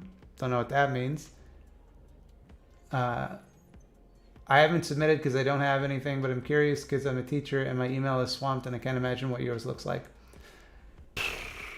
It's how many do I even have in that folder now? The worst part is like sorting my email. I have to regularly, because just to find all of the people asking for patron doodles, I have to sort them all. I have 194 unread emails in the eyeball zone folder and 1,300 total.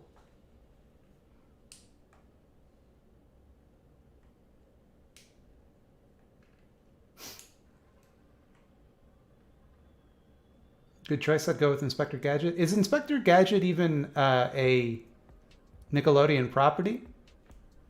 I thought he was a character from the game Minecraft, whereas some people call it. Get this, my crap.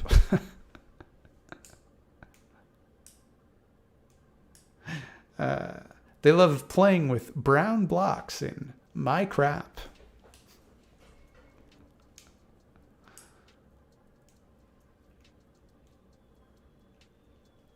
Inspector Gadget is from France. I know this.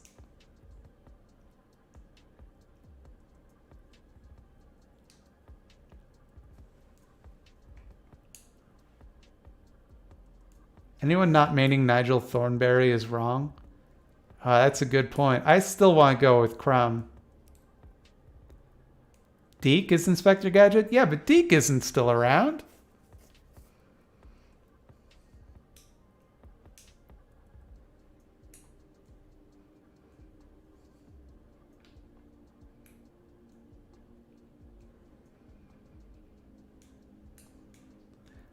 Is everybody... I hope everybody's familiar with that, the video I was just referencing about Inspector Gadget. Because if not, I think we'll have to watch it on stream. And I'm prepared to do that.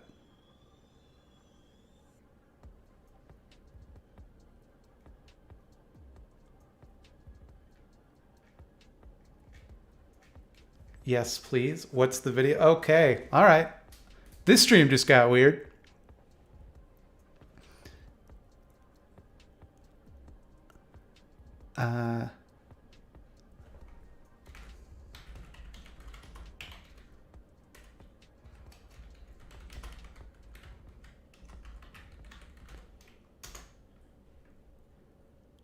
Okay.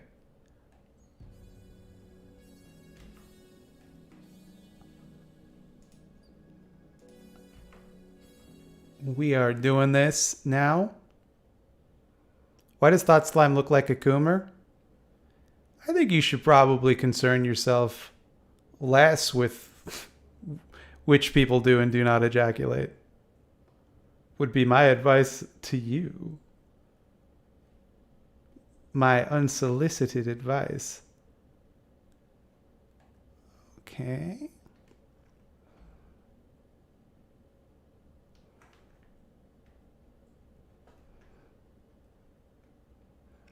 Which is the button that lets me do the thing I want with this? Hold up. This is the button.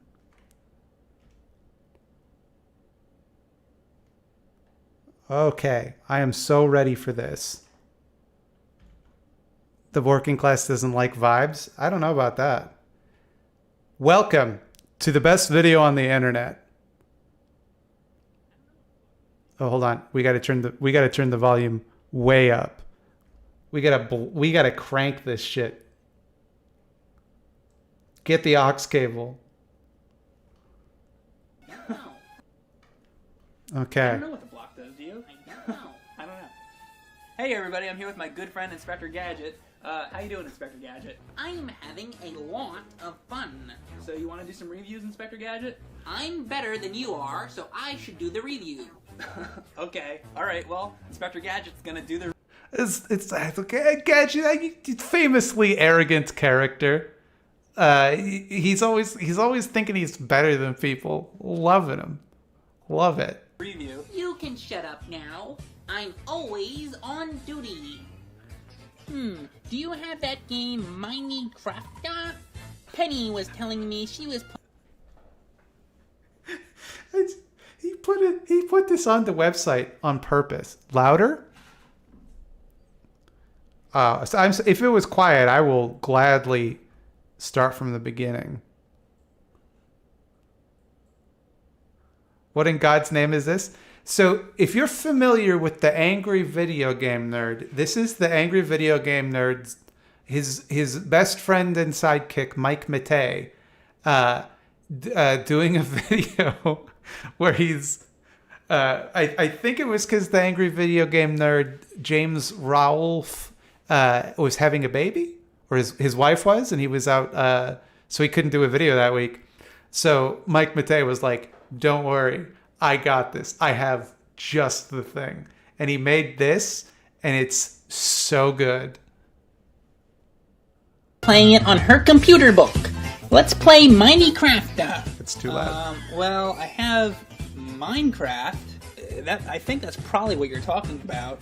Let's try Yeah, that. man. I think when he says Minecraft, I think he's probably talking about Minecraft. I think so. Oh yes, this is it. Minecraft. That's No, Minecraft. Dr. Gadget. It's called Minecraft. Oh, Minecraft.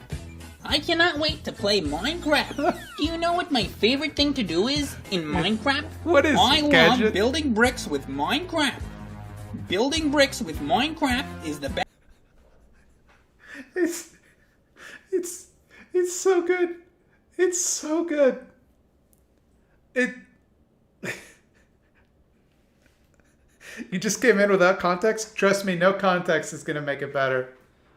It's like everything about it is great, because why are you reviewing the most played video game of all time?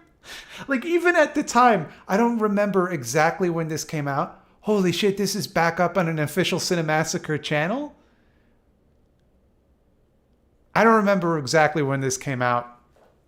But even at the time, it was like, yeah, everybody knows Minecraft, dude. Everybody's already played Minecraft. Or Minecraft, as it's called in some places. Best thing and the most amount of fun you can have while playing an app. I understand why all the kids are playing this game these days. It's because they like to build brown bricks with Minecraft. I also like to build brown bricks with Minecraft. It's outsider art. It's great. Someone must have told him he does a good Inspector Gadget impression. It sounds nothing like Inspector Gadget, but I can see how in his head it sounds like Inspector Gadget. It's the most fun you can possibly have. What is the point of Minecraft? Well, there really is no point. It's a sandbox game. Oh good, I love building sandcastles. Nah, that just means you can do anything you want, like explore, build stuff, and mess around. What kind of stuff can you build? Why does he talk like this?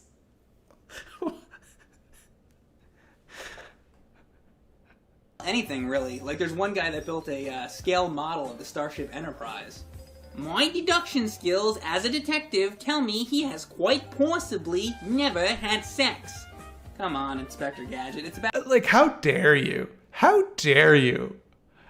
You're sitting in your room making this video where you're pretending to talk to Inspector Gadget, who has nothing to do with Minecraft. This is just a bit you thought would be funny, and you're like calling out other people for being too nerdy.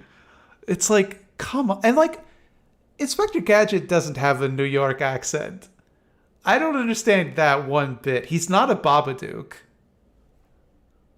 about expressing your creativity. But he is just copying a fake rocket ship blueprint designed by someone else. Seems more like monkey see, monkey do than using creative energy, if you ask me. Oh, you think you can do better, huh? I have a robotic implant in my brain that lets me perform 12 quadrillion calculations per second. I could This rewrite... is one of the classic comedic duos, because here Mike Matei is the straight man and Gadget is the clown. This is a classic comedy dynamic, not unlike what's those guys at the Who's on First? You know the ones. the entire game's code while helping Penny with her homework and cleaning up Brain's duty all at the same time. He's a nerd, and I hate nerds more than I hate mad agents. What an asshole! He might not have a powerful cybernetic brain like yours. What if our version of Inspector Gadget said swear words? What if he swore and he said God damn it. You know, what if Inspector Gadget said, fuck? What? So crazy. But I think that the kid used Minecraft in a unique and complex yet beautiful way, making an adaptation of... I told you to shut up, but you didn't listen. Oh look, a free iPad. Oh. Absolutely perfect. No notes. One of the best videos on YouTube, in my opinion. Everything I have ever done pales in comparison. And I just want to point out, 255,000 views, 15K likes, only 571 dislikes. Conflicted since Notch is a Chud. Who's Notch? What does he have to do with Inspector Gadget? So that's why he quit Cinemassacre. Inspector Gadget killed him. Did he quit Cinemassacre? Didn't he also show his dick on a live stream? Is that true? I heard that. So that's just a rumor. I don't know if that's true. Notch made Minecraft? No. Think you're confused. Hatsune Miku, the popular Vocaloid, made Minecraft. He quit last year? Wow, what a legacy he left behind.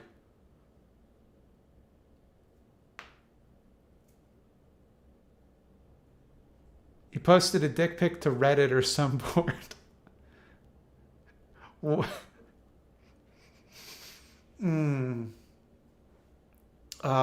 Mike Matei. You mean literally showed his dick? Yeah. Like his genitals. How can you see the number of dislikes? YouTube removed it from me. Probably because you were disliking too many videos. I'm nice and I never dislike videos. So I still get to see them.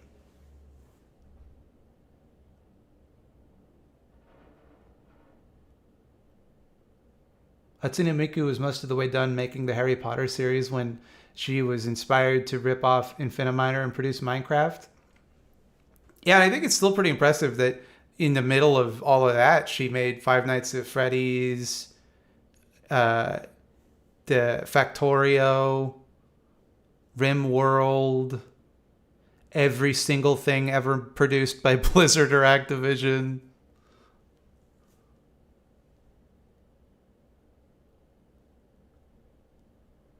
Supposedly, there were stories of him packing a big one, and he makes good decisions. Like, I am not being ironic when I say this. If Mike Matei told me he had a huge hog, I would believe him with every fiber of my being.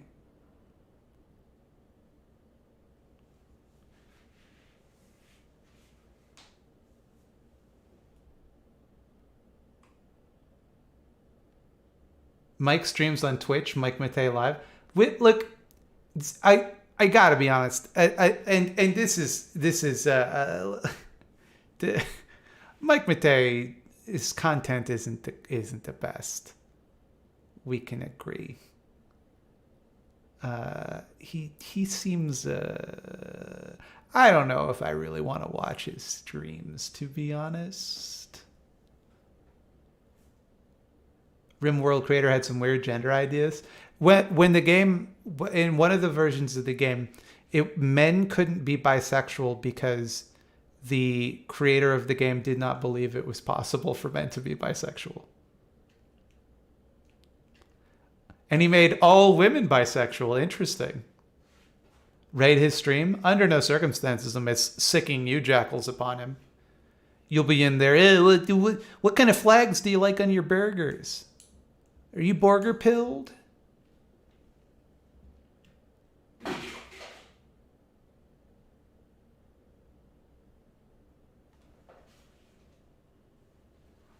She's fine.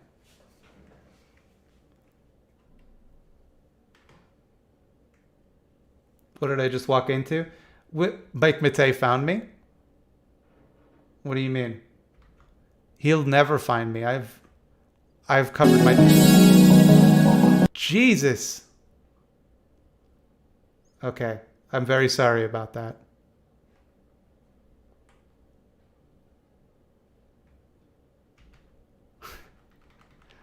I like to keep you on your toes on my stream.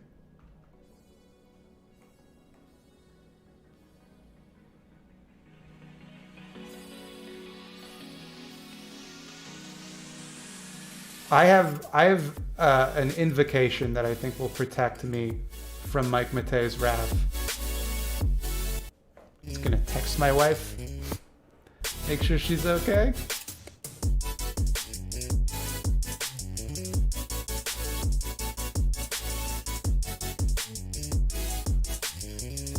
Am I in the part of Canada with the poutine? You mean all of it? Yes, I am. The part you're thinking of is Quebec.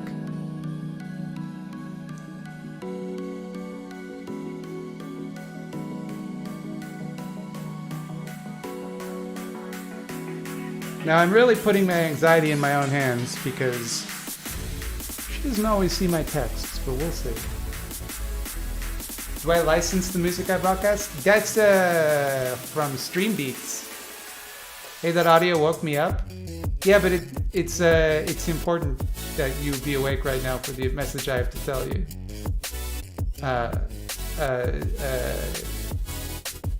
And that message, of course.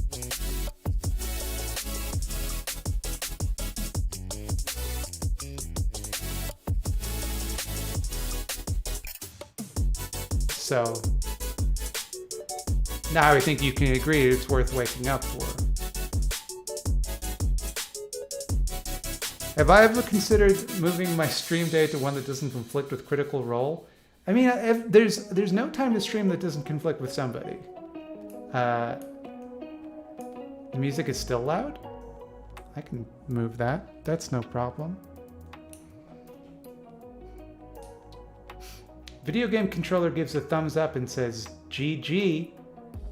It's the video game controller saying, Gamergate? Did Mike do something new? You mean Mike Matei or a different Mike? Skullfucker Mike?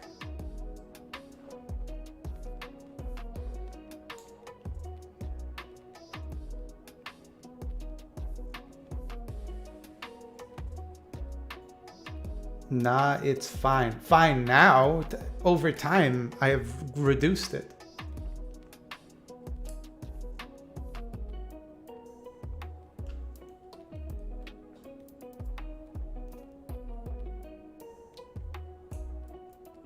Skullfucker Mike is a cool guy. Skullfucker Mike is incredible.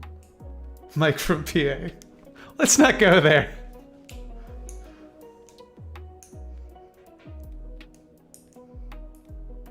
Oh no, I didn't mean Gamergate. Yeah, I know. I was deliberately misinterpreting the it means good game.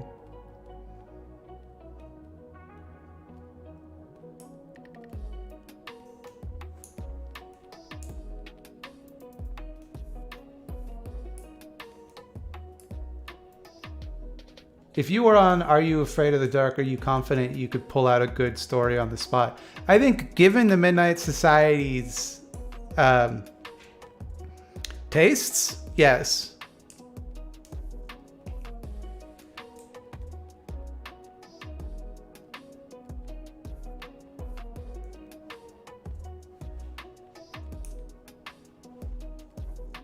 It's true. At the end of every video game, people say GG to declare their loyalty to Gamergate. I knew it. You're busted. If I was the head of the Midnight Society, would I be able to predict tomorrow's weather? He never seemed to possess that power. Saint Maud is a good recent horror film I liked.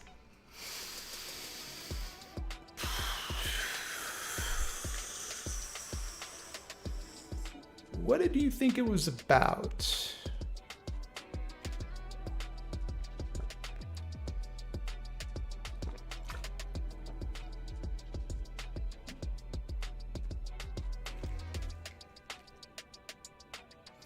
Okay, but you gotta tell us a story then. Okay.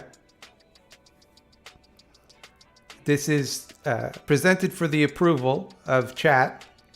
This is the tale of the brown bricks. Mike was an ordinary boy.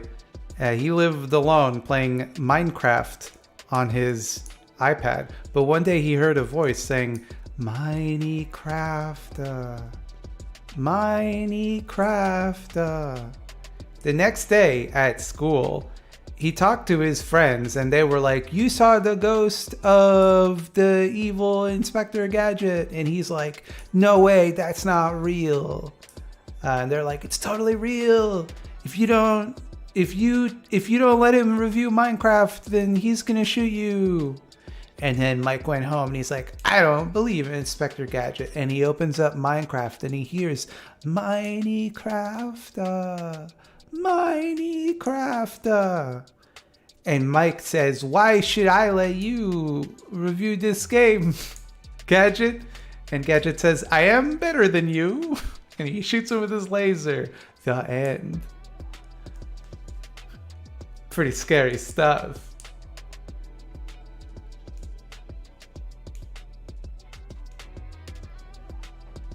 Make a YouTube highlights reel of the Minecraft section of this VOD, I beg of you. I add nothing to that video. It is in no way improved by watching me react to it. It is best on its own.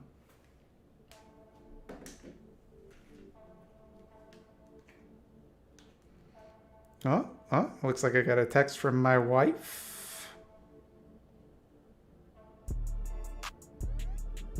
Yep, just clumsy. Sorry. It's all good. The alien from the old Step Back videos needs to make a comeback? You mean Gleepflorp from the planet Fleepflorp?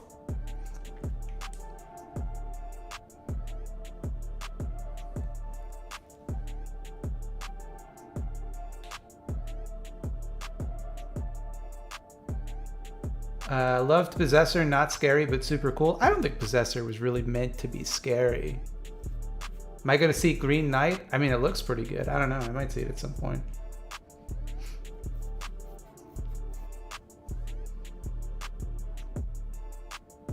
The other thing I like about Mike Matei, I remember me and my friend Adam from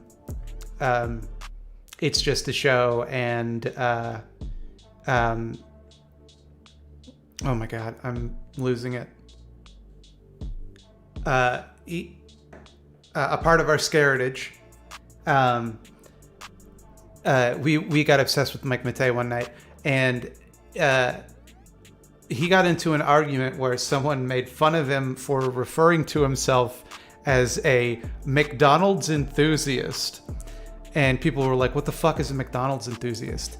And he's like, what's a McDonald's enthusiast? And then he like turns around and his fridge is covered in McDonald land shit. And he goes, this is a McDonald's enthusiast.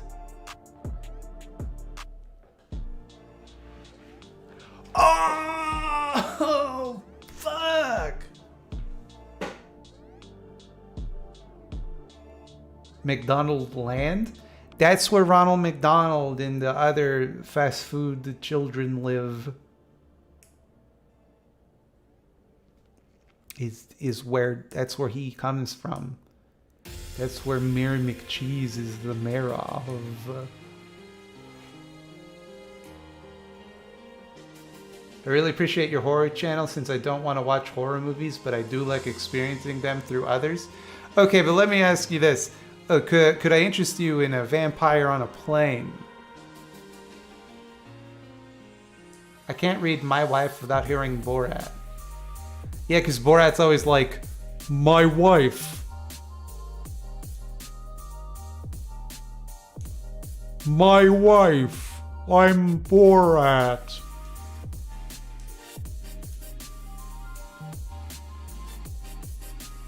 That's how he says it. Watch the movie. What do I think of Wes Anderson films? They're good. I don't really watch a lot of them. I remember the first time I watched Royal Tenenbaums, I like bawled like a little baby at the end.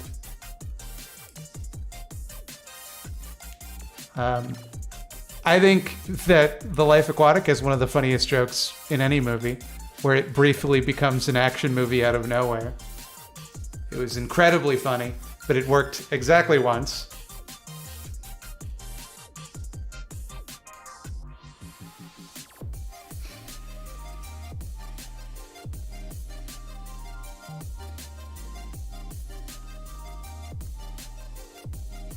I have a strange pain in my chest since laughing at your Midnight Society story. You should expect a medical bill in the mail in a few days. Well, my lawyer can easily handle that because I think I can successfully demonstrate that there was nothing funny about my Midnight Society story. Maggie Mayfish made a recent Wes Anderson vid. Yeah, I saw it. I watched the video. It was a good video, actually.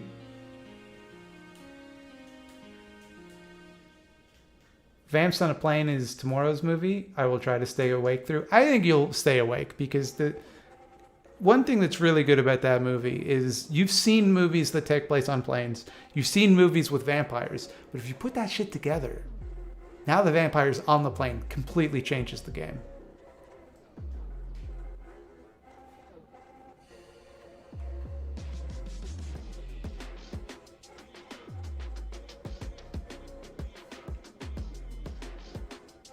How often do I stream? Once a week at 8 p.m. Eastern Standard Time.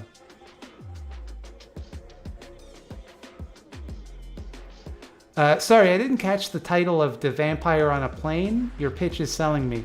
The film is called Blood Red Sky.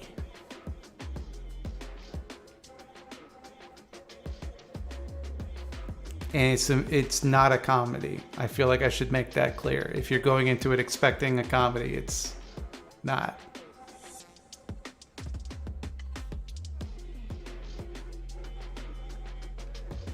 It's very much a serious movie about a very serious vampire on a mostly serious plane. Who is that on your t-shirt? It's Farrah Fawcett.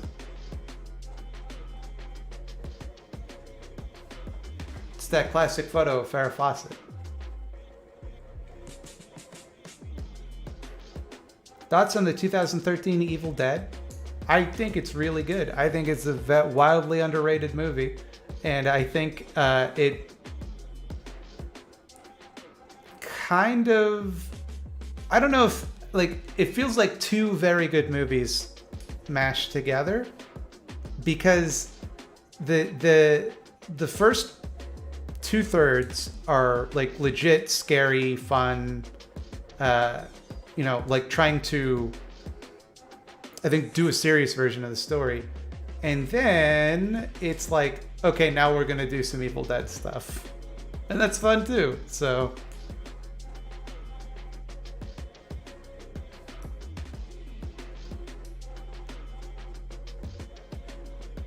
Thoughts on Let the Right One In, one of my all-time favorites. I really like it. But the problem with that one, and I thought what would have made it way better, is if the little girl in that movie, if she went on a plane, that would have been top tier.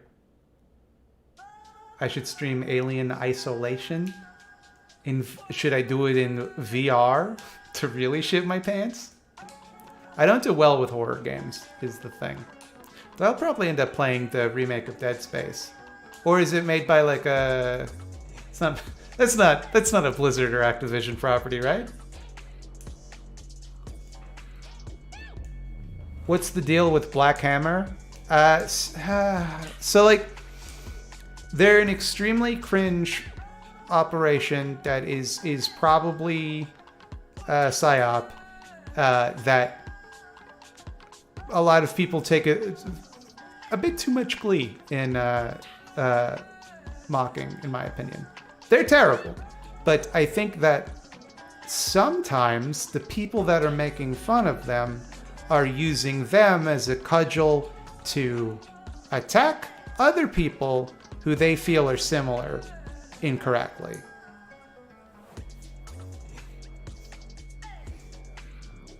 It's definitely made by a shitty corporation. Yeah, I mean, all video games are. You can't. Yeah. I know that. Yeah. It's EA, right? Because that's why Jim Stephanie Sterling calls them Unichronic Arts.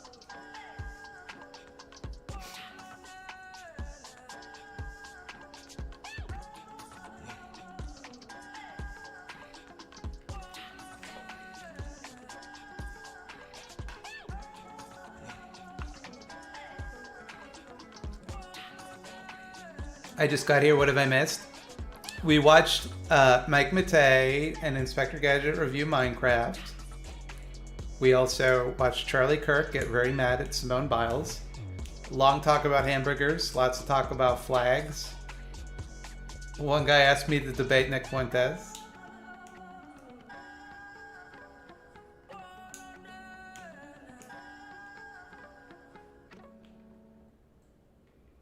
That's not true. RimWorld was made by just one guy. Yeah. Hatsune Miku.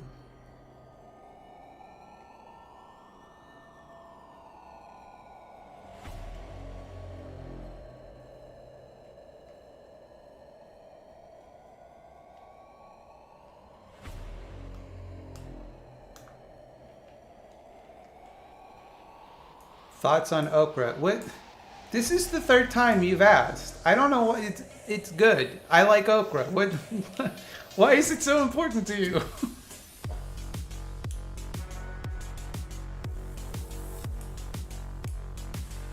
Thoughts on slime? Good one.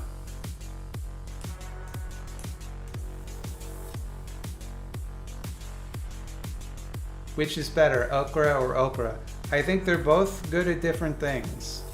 If I need someone to promote a healthcare scam I'm running, Oprah. If I need a food that occasionally has a goo that makes me a little bit uncomfortable, okra.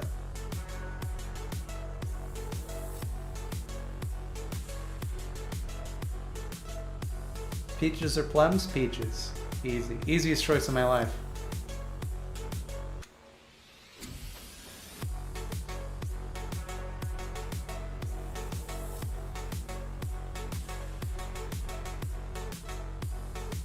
I don't understand what that comment means. It's going to be pretty funny when the guy who makes RimWorld gets turned into a hat. What?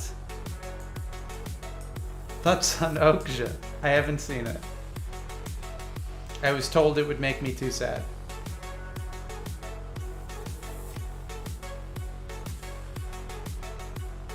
Thoughts on the opera? Grand old or regular?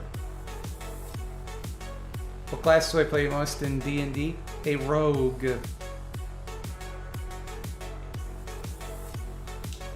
I can't stand the fuzz on peaches. You get over it. Unless you're the lady from Parasite, in which case, don't eat the peaches.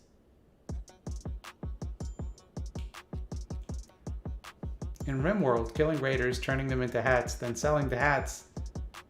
Oh, so it's just a weirdly aggressive thing to say about the guy who made RimWorld. Thoughts on A Night Out at the Opera by Queen? I assume you mean A Night at the Opera. Great album. One of Queen's best, in my opinion. Also like A Night at the Hip Opera, which I believe is a mashup of that and the Black Album? Thoughts on Opera the web browser? Never used it. Not a nerd. I don't browse the web. I've never been on the web. I don't even know what that is because I'm not a nerd.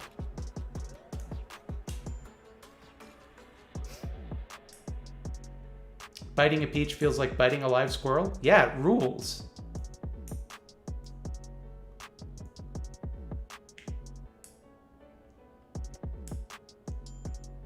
Day at the Races versus Night at the Opera? Easiest question of all time. Night at the Opera, obviously.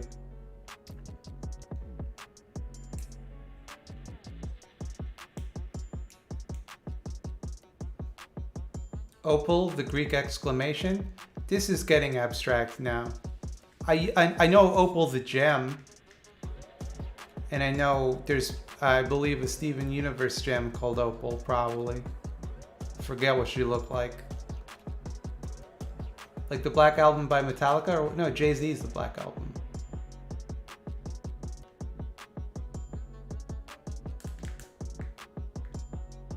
Thoughts on this or that questions? That.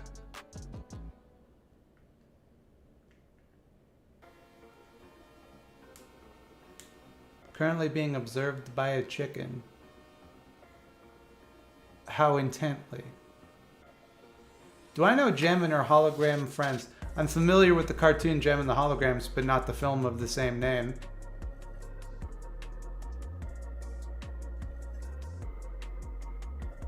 Opal is the fusion of pearl and amethyst. That makes sense. Thoughts on Oppenheimer? He's the one that hath become death, destroyer of worlds, is he not? Snow versus Parasite, which is better? Oh, I got a take here. I think Snowpiercer's better, and I think people are going to be mad to hear that, but I think it's a better movie, in my opinion.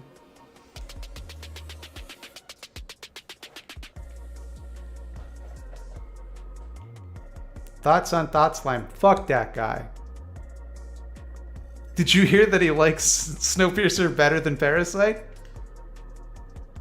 What a jabroni.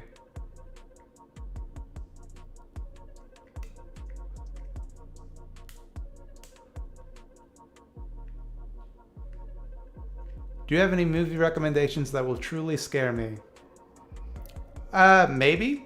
I think if you go into the movie with the expectation that, like, I'm gonna beat the movie by not getting scared by it, nothing I can suggest will scare you. If you want to be scared, and if you're willing to put yourself in the headspace where you can get scared, a couple of movies that I would recommend. The movie Veronica on Netflix. It's a Spanish movie, so you'll have to put up with subtitles. Get over it, you baby. I think there's a highly underrated film called Dead Birds that has some pretty scary parts, though I haven't seen it in like 15 years, so maybe it hasn't aged well. I think a movie that scared me for reasons it'll probably never scare anyone else, but it scared the shit out of me for reasons I can't quite articulate, is Prince of Darkness by John Carpenter. I don't know. There's not a lot of movies that I find like genuinely scary anymore, so it's hard for me to pick ones that I think will scare people.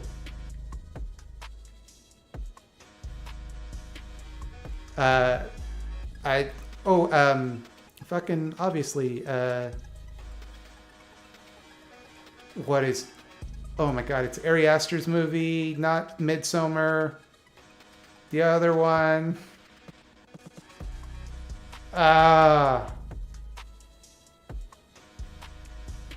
Hereditary, thank you. Yes, Hereditary.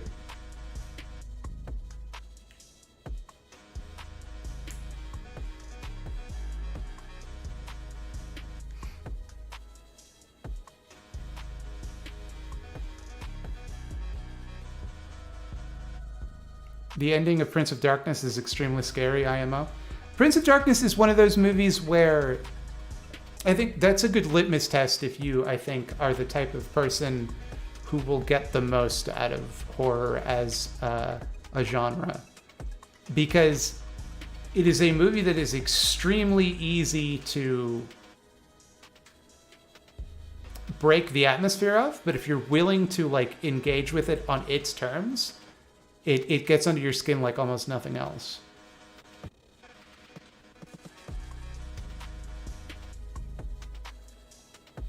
Definitely not his short film. I will also never watch that again. Yeah, I would not recommend his short film.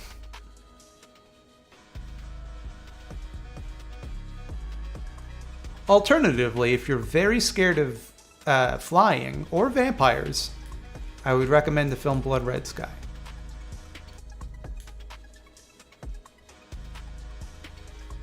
How did I feel about Hereditary's ending? One of the strongest endings.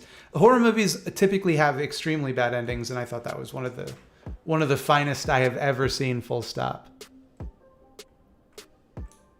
The only movies of his I've seen is The Lighthouse. He didn't direct The Lighthouse. That was Robert Eggers, who also did The Vivitch. Midsommar had really realistic psychedelic visuals, though. I mean, I wouldn't know, because obviously I've never taken a psychedelic. It's against the law.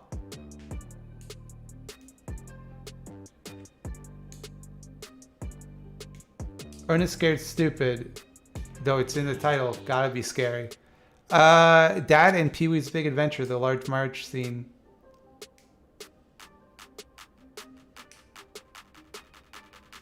No spoilies? I didn't spoil. I said no spoils. The Vivitch is one of my absolute favorites. Same.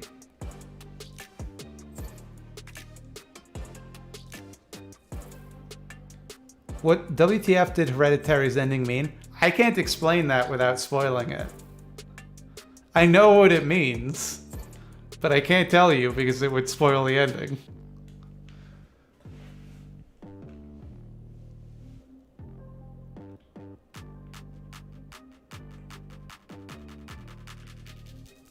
Suffice to say, it's a metaphor for the way that you pass down grief and mental illness. Yeah, I spoiled it. Have I seen Spliced? I went into that movie not knowing what I was in for, and damn, it was uncomfortable. I have seen Splice, and it was fine. It goes to some places that it probably shouldn't have. Favorite King of the Hill character? I'm partial to Bobby. Probably Bill. I relate to Bill.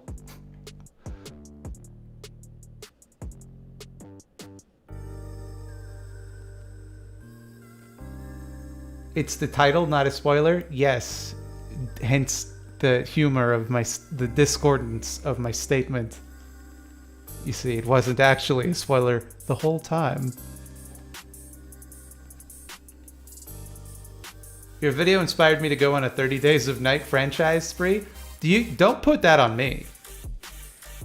That's not my fault. You did that on your own. I liked 30 Days of Night until the last 10 minutes.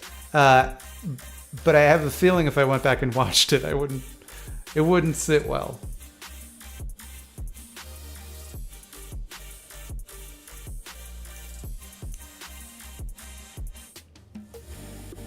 Favorite 2D kids movie? All movies are 2D, first of all. And so, therefore...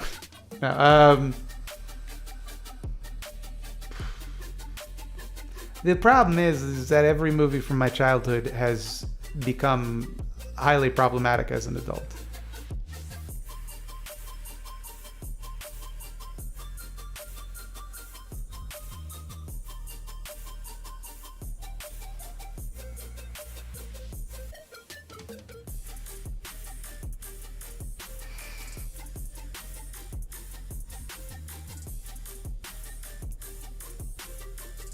Have I seen Old yet? No.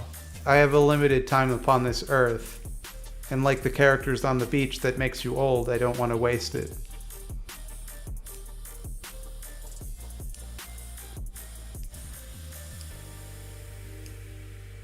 Spliced was the most disgusting movie about mental disorders I've ever seen. Oh, then you haven't seen that many. Little movie called Lights Out, which I think is maybe not as viscerally disgusting as the movie Spliced, but has a way worse message. Lights Out, and I will spoil the shit out of that movie because it fucking sucks and it's fucking awful. The end of the movie, there's a ghost that is representative of a father's trauma and how it, much like Hereditary, but gender reversed, the father's trauma hangs over the family. And in order to defeat the ghost, the father, content warning, kills himself. Cool. Good message. Great idea. Really responsible thing to end your movie on. Jesus Christ.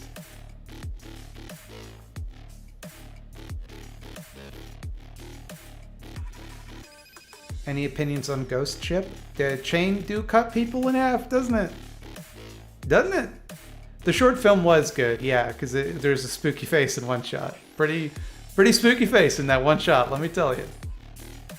My husband wants to know your thoughts on Annihilation. Tell your husband to come here and ask me to my face.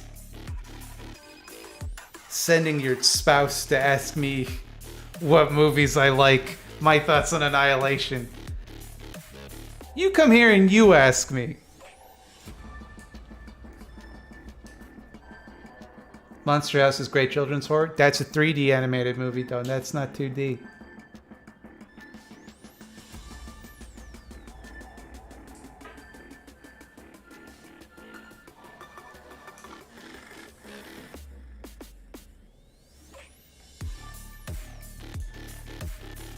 Hi, Slime. What are your thoughts on Annihilation? I'm not that person's husband. Okay. Since you're asking yourself and not on behalf of someone else, Annihilation was just okay. It had a lot of good ideas that I feel that it failed to execute properly.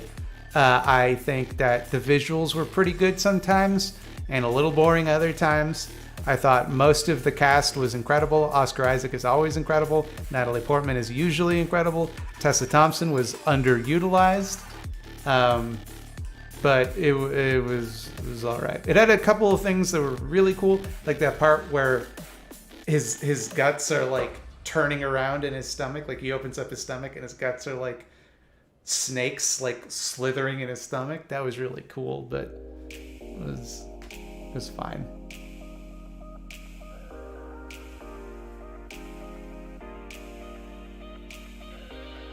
Wolfman doesn't have nards? Guess again. I think you'll find Wolfman's got nards.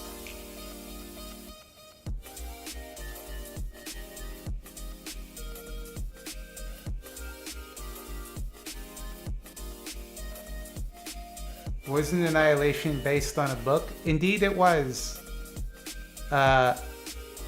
It's the first of a trilogy of books that sounded really irritating to read. I was like, I saw when I saw the movie, I was like, this feels like something that was really good in a book, and I want to find out more about it. And so I was like, well, let's see what the book's like. And all of the books, the characters don't have names; they're just named by their job. And it for some reason that was like,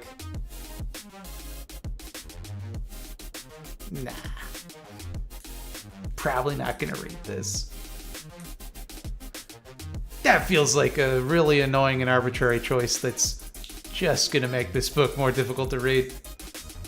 Maybe it has some thematic value in the book itself. I'll never know because I'm too close-minded.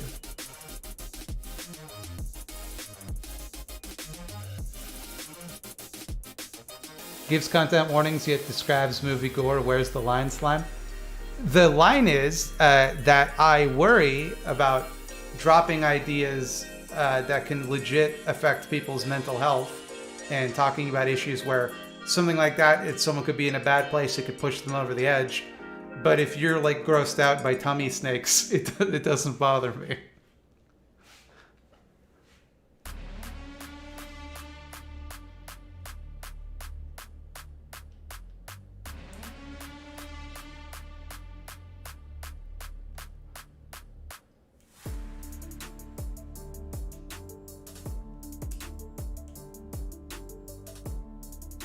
The book is so boring, why did the author think we would want to read field reports written in overly clinical languages on purpose?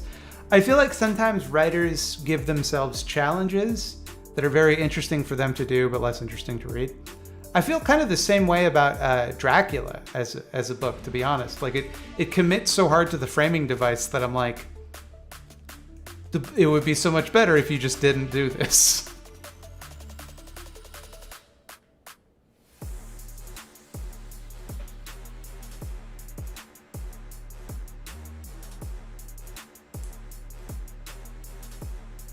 Thoughts on Pitch Black? Pitch Black is so heartbreaking because it's so good, but the sequels are so bad, and they've taken over the franchise and like retroactively, I think, ruined it in a lot of ways. But that first movie is so good. It's got Keith David in it.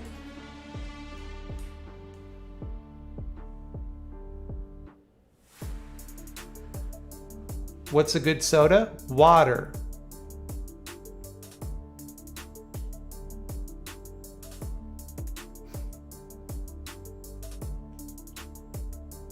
What do I think about the idea that Steven Universe ended with too much pacifism in the face of space colonizers?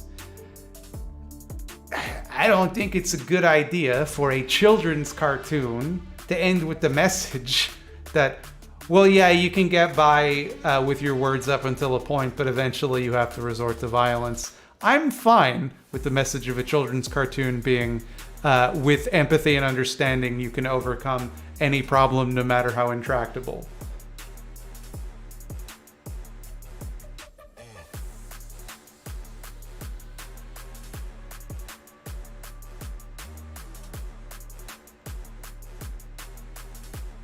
The Victorian epistolatory novel is a solid common trope.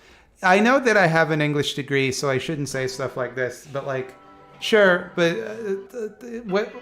every time I've ever tried to read the book Dracula by Bram Stoker, allegedly, though I think it was actually written by Dracula himself. I have a whole theory about it. I'm not going to get into it right now. I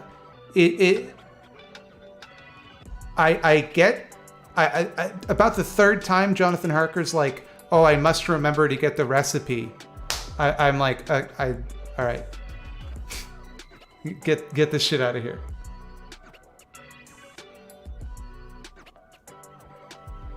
I mean, aren't all superhero shows for children about how punching is sometimes necessary?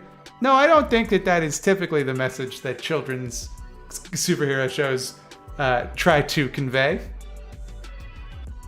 It might be an implicit message. I don't think it's the theme. I don't think it's something that they're trying to convince children of. But like, I think there is something to be said, yes, for the way that violent conflict is often like taken for granted in stories for children. Like, I grew up with shit like that, so but it's a little weird.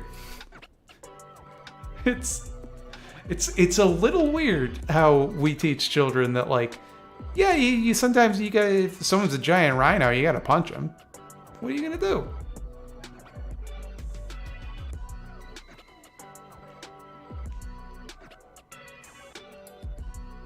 Fine, just saying Stoker was following a standard template. Yeah, I know. I'm being reductive.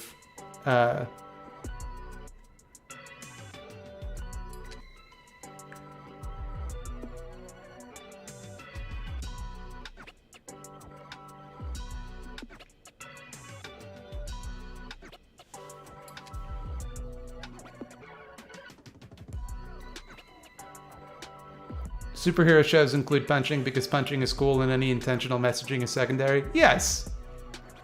It's more so that, like, that keeps people's attention. Less so than they're, like, trying to convince anyone of an ideology other than, it would be nice if you bought the toys based on this show. But, like, to me, when I think of a children's superhero show with a message that isn't about violence, there was an episode of Batman the Animated Series where there were two brothers, one who became a priest and the other who became a mobster. And the entire episode was about convincing the mobster that he wasn't so far gone in his life of violence that he couldn't turn back and go back to a peaceful life.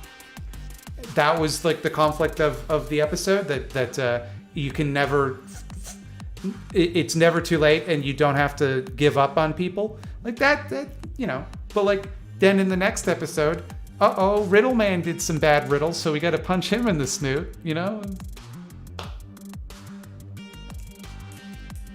Am I a bad person for hating literally every comic book movie made in the last 20 years? No, you're all of Twitter.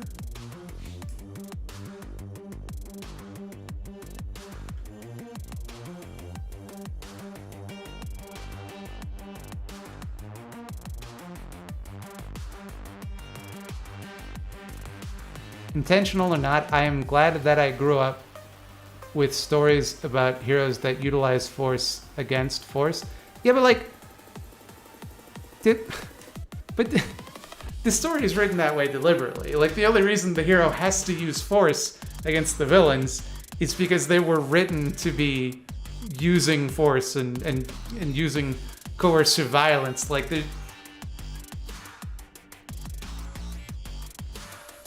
I don't know.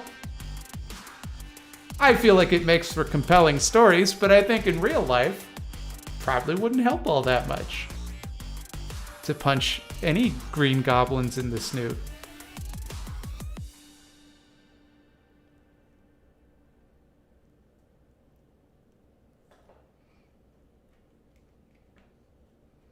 Into the Spider-Verse, though? I love Into the Spider-Verse. But you can't pretend like he doesn't do any punches or kicks.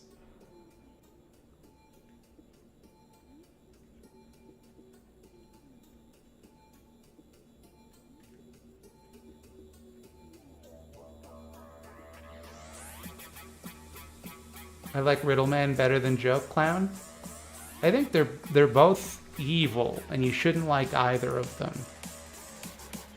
You can make a case for Cat Friend and Clayfellow, but Riddleman and Joke Clown are evil. Is Elon Musk a real life Lex Luthor? No, Lex Luthor's an actual inventor and actually very smart.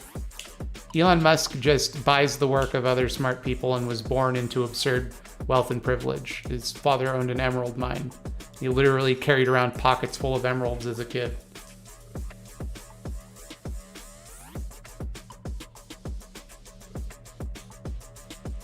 Vash the Stampede was good for me growing up. Yeah, but he legitimately is a pacifist. He often is forced by dint of circumstance to give up pacifism. But he does try to mitigate violence as best as possible.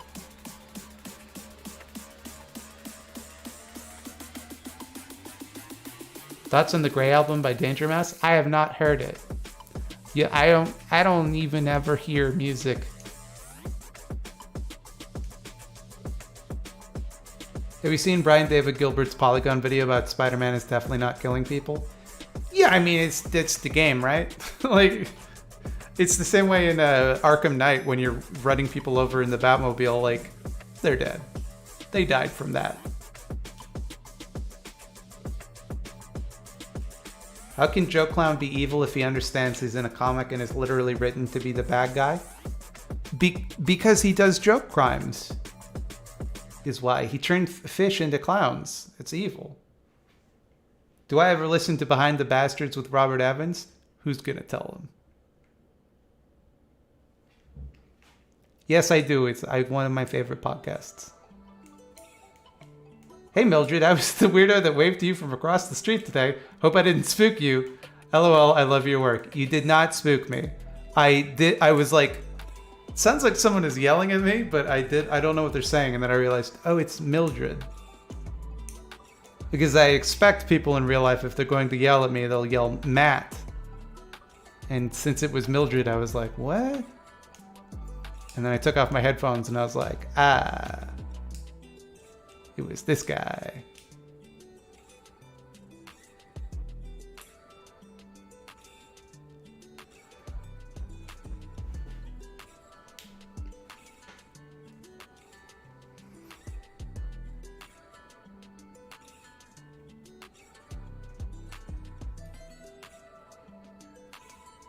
Imagine seeing TS IRL. I don't have to. I see him every day. He's always walking around my apartment eating my oatmeal.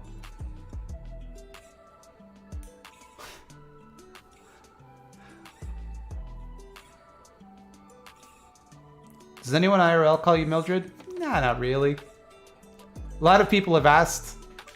Some people will occasionally. Is that just an online thing? I'm not fully outside of online. I'm just trying Mildred out, you know? I accidentally called you Matt earlier. Call me whatever you want. I have gone by many names. People have called me Stink Matt for almost a year now. I'm not sensitive about what names people call me.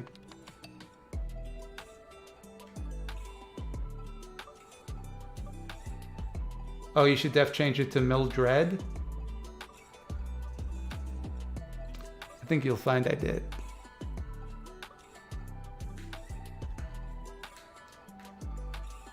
It was a very surreal experience, that's for sure. I had a feeling I would run into you at some point. Yeah, as the prophecy stated.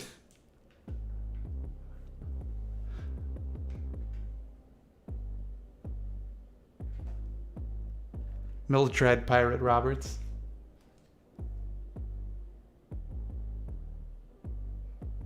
Oh, everybody, a shady VPN wants to do a sponsorship deal. Should I do it?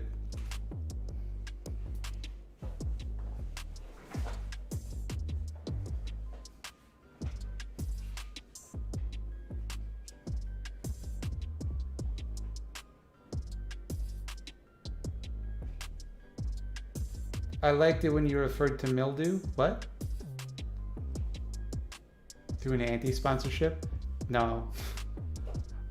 Because usually if you do a sponsorship, they make you sign a contract, and then if you turn around and go, haha, just kidding, this product sucks, they're like, oh, cool, we're going to sue you then.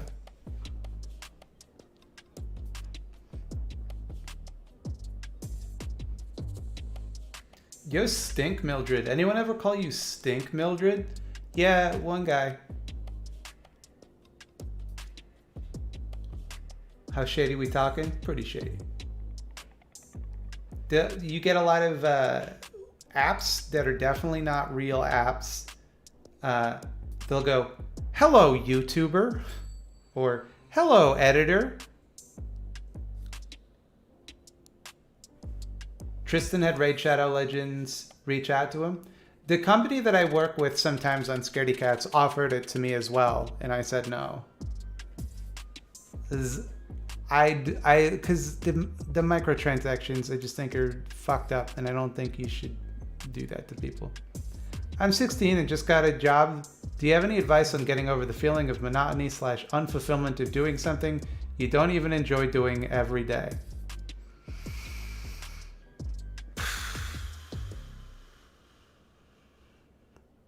It's going to depend on the type of job. If it's the type of job where you can, get into podcasts and audiobooks. That'll help.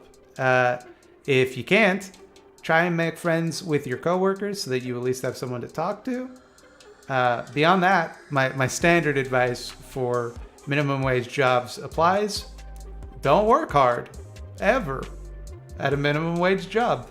And your entire life, everyone will try. If you're 16, here's some actual advice that I think people should give to 16-year-olds more often. Everyone in your life is going to tell you that you need to work hard at this job, that it's important, and that it's the only. It'll reflect poorly on you in the business community if you don't.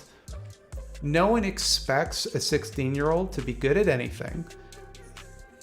They are paying you 1 cent over what it would be illegal to pay you. They are paying you as little as they can get away with without it being a literal crime. That means it is your prerogative to do as little as you possibly can. And if they want more than that, say, fine. Pay me more. And don't tell them you're doing that. And anyone who tells you that's like, oh, you got to build character, do this shitty job because it'll make you a better person somehow. That person either doesn't have your best interests at heart or is just completely brainwashed. So that's my advice. Hey, Mildred, just letting you know that I still find Bobby Duke funny. Good. Because they built that cartoon rig of him. If that was for nothing.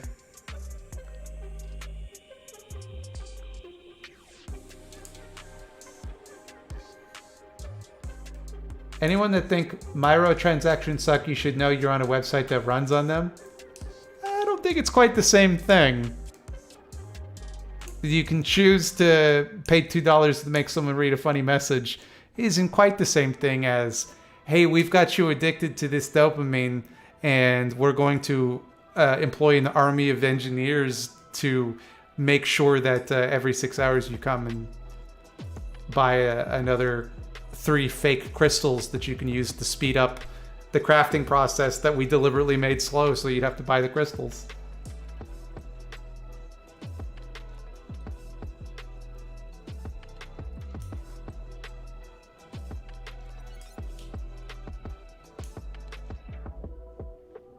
those type of people never worked character building jobs. No, I disagree. I think usually they did, and because they hated it, they've rationalized it as, oh, that must have been good for me. It couldn't just be that I suffered for no reason because shit is fucked up and I didn't stand up for myself at the time. It has to be that that's a good thing to do.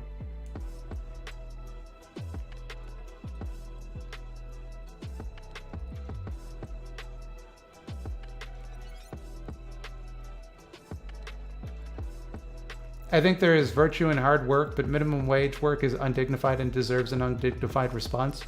I think there is virtue in voluntary hard work that benefits you or your community, that you choose to do of your own volition.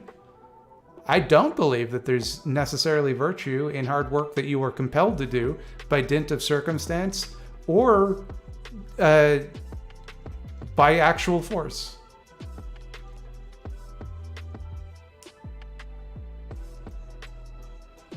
Super chats are pay to win. You say that, but I'm reading your message and it's not a super chat, thereby disproving your argument. I appreciate all the work you do, even if you're not always in love with it. And you certainly make a good part of my day when I see your silly face. My niece the other day, she was like, I kept going like, and she was laughing and running away. And then from across the room, she goes, Uncle Matt, could you stop making a scary face so that I can get by you? And it's like, you were laughing. I didn't know you were scared.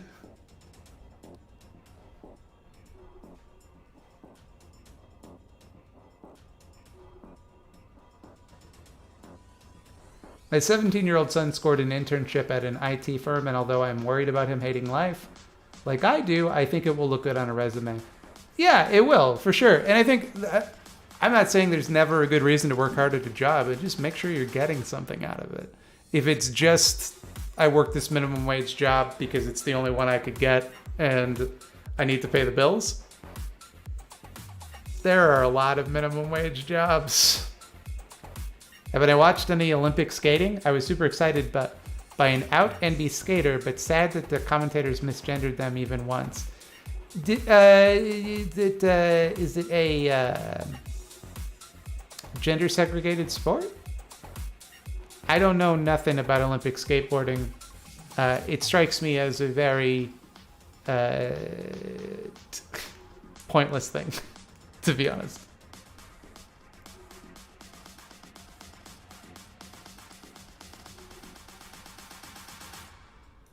Should I ask her my job back? I was fired for taking a couple minutes too long on my phone at break. I need the money and it was otherwise an okay job. Yeah, I mean, you should ask for it back. What's the worst they can say is no. And then what's the worst? You're no worse off than you are now. Like, you will also hurt your fellow employees by not doing your job. No, see, that's, I think, the cop in your head saying that. No, you wouldn't, because the reason that it would appear that way is the assumption that the work, regardless of how little you are being paid, must be completed. That is the top priority, not the safety or well-being of employees and not them getting a fair share of what is being done. They should likewise slack off. And then if the employer wants the work to get done, they should therefore be compelled to raise the amount of money to get it done. In a fair economy, the way it's supposed to work, the price of labor is driven up when there's a more demand, right? So you simply, by saying I will do whatever for however little money, no matter what it is, simply because I am told to, I think that is what deflates that demand. That is the reason that everybody has to work way harder than the money would demand otherwise. Skateboarding, I mean, not skating. Yes, I know you meant skateboarding. I gathered that from context clues. It is gendered. They were competing in the women's. Huh. Well, I guess we'll never not hear about that ever again. if they know that a tran was in a woman's sport at the Olympics.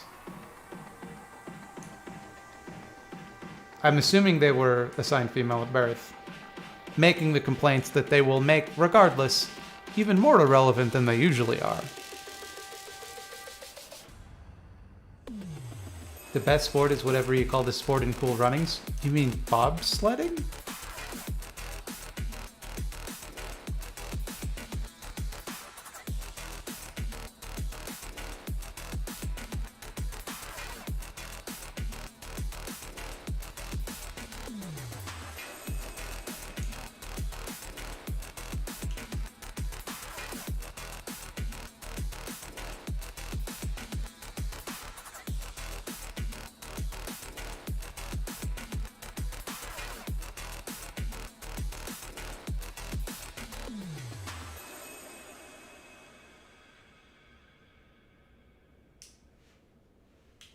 Japan will take the gold in skateboarding or bobsledding?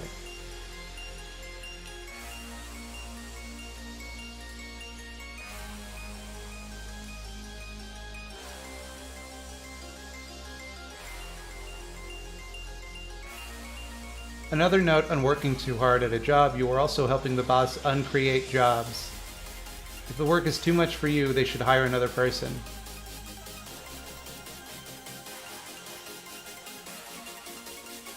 It's the thing. If there are 3 people working, one of them quits, the other 2 work 1/3 harder to compensate. That math doesn't add up. Hold on.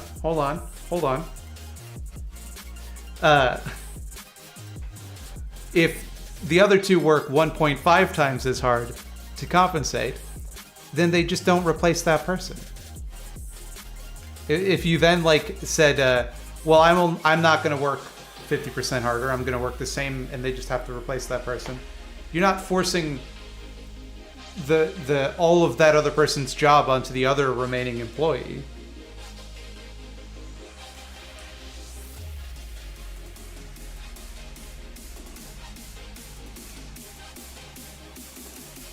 If you ever want to have fun with a video where I have any numbers in it whatsoever, do the math I'm doing yourself and see if I got it right. Because the answer is no, I didn't.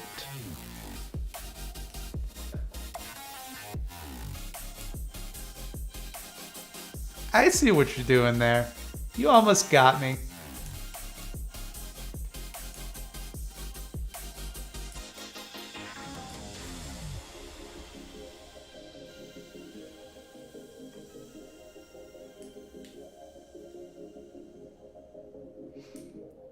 Never do overtime, otherwise employer has no reason to employ enough staff. No, do overtime if they pay you time and a half. They pay you an appropriate rate, do overtime by all means. If it benefits you, don't give your shit away for free.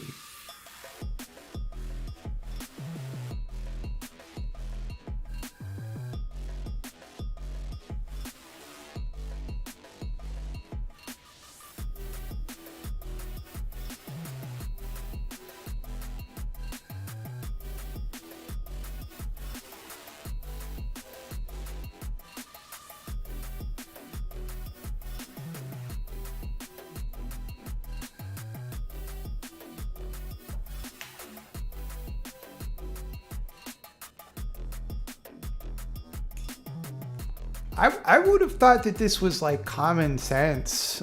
What do you think we mean by the workers should control the workplace, if not that they shouldn't be exploited?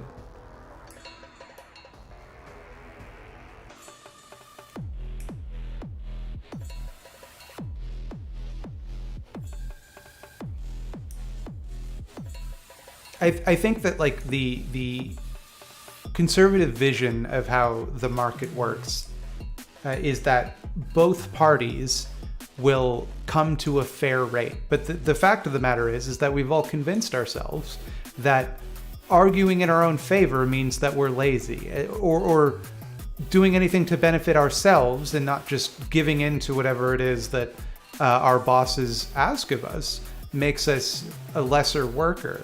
And I think that, and that we should base our self-worth on like the amount of value that we can provide for them. And that if we can't provide them with enough value, they somehow will like get the word out about you.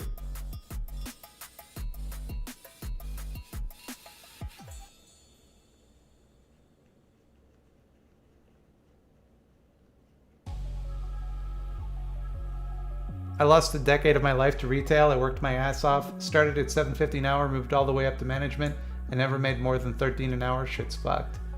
Yeah, I too worked in retail for a decade, and I gotta tell you,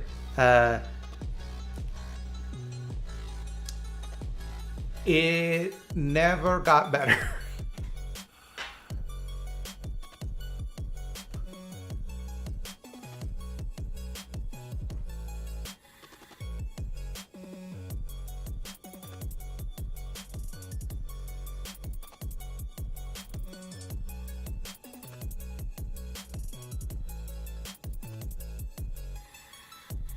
Now, I mean, this being said, like, I do think there is value in convincing your boss that you're working hard. I just don't think there's value in actually doing it. And the value of convincing your boss that you're working hard is that they'll get off your ass.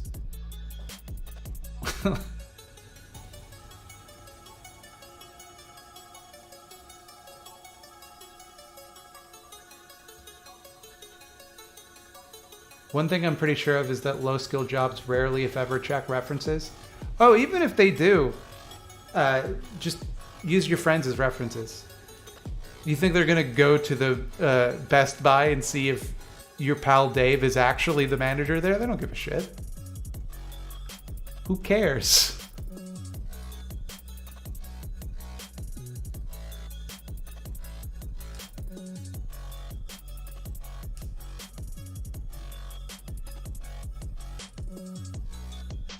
Unless your boss is a hospital, then please do your job, LOL. Do your job as in do right by your patients, not by your boss.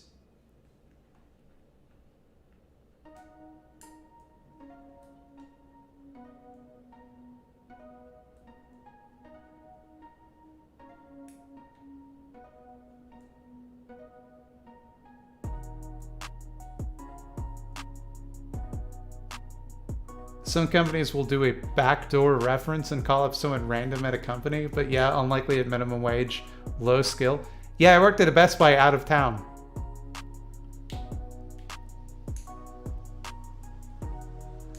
Hello, is this the Best Buy at Victoria Street? Yes. Did you employ a one Dave Smith? Well, unless we can determine that he worked there, he is not fit to work the Slurpee machine at this 7-Eleven.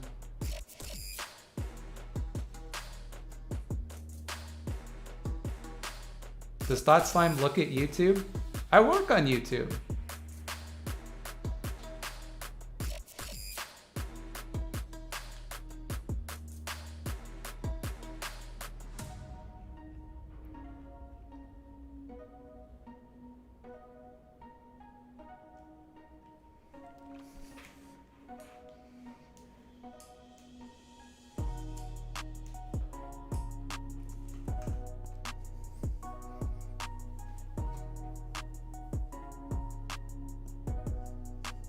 Is this live?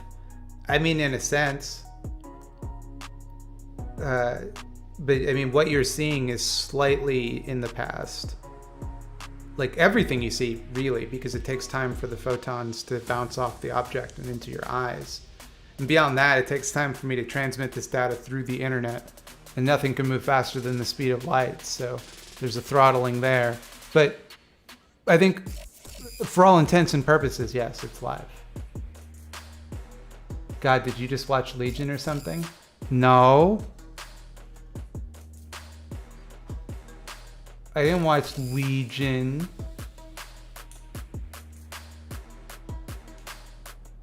I watched Fear Street last night.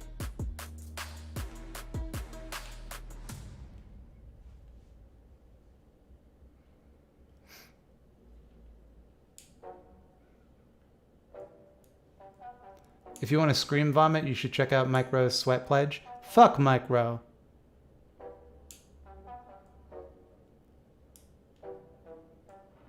Fear Street, is that a TV show? Sort of. It's a TV show that is also kind of a movie series. Micro, for people that don't know, he was the host of Dirty Jobs, and he has committed his life to inexplicably just make life worse for blue collar workers. What has Matthew Stevens? Fear Street doesn't have Matthew Stevens. Does Legion have Matthew Stevens from The Guest? And Downton Abbey, I guess, who cares, but mostly The Guest?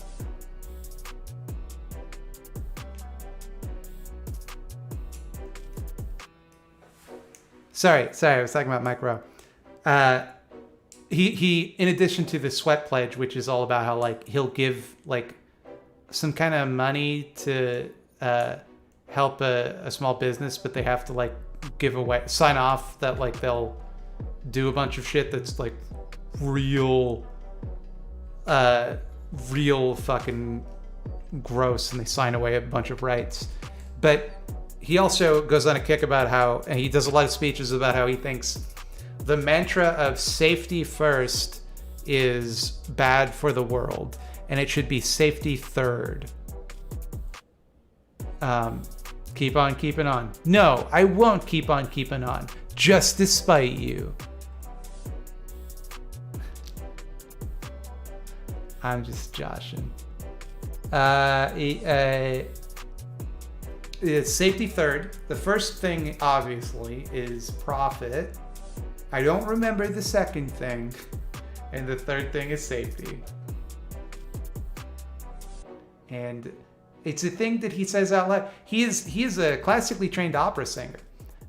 Before he became the guy who pretended to be a blue-collar working stiff on TV.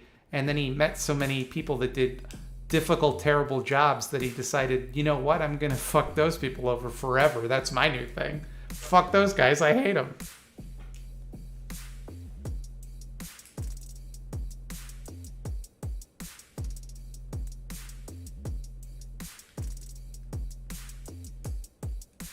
Street Fight did a good bit on him. Yeah, I think Citations Needed, I think, did the best on him. Best one. Yo. I was listening to something and they were like, oh yeah, we do a show. We have our next guest is going to be Brian Quimby of Street Fight Radio. And I was like, what? These are not two worlds that I thought were going to collide. What was it? It can only be so many things. It was something that is not explicitly political, and I was surprised to hear that the person they were with would just casually bring up Street Fight Radio.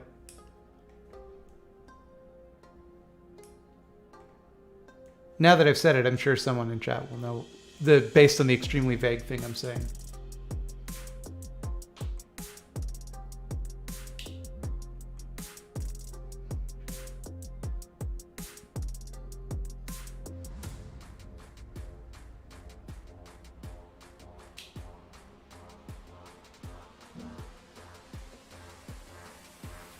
I don't know who RM Brown is.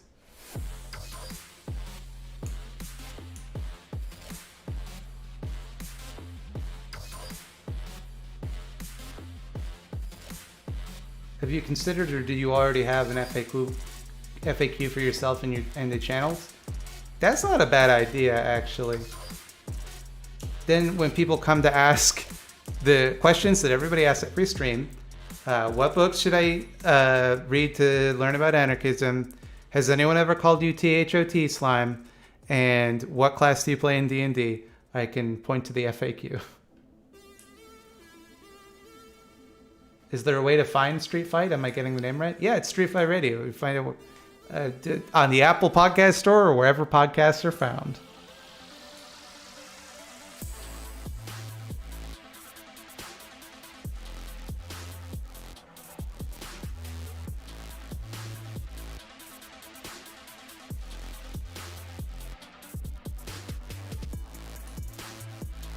Am I friends with Stepback IRL? I keep seeing you in his videos. He is my #1 enemy. I will destroy him. He and I are rivals, and he is not long for this world.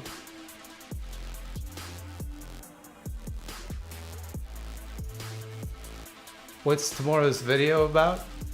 Oh boy, it's about Nicole Arbor. And if you've never heard of her, don't worry, you're better off.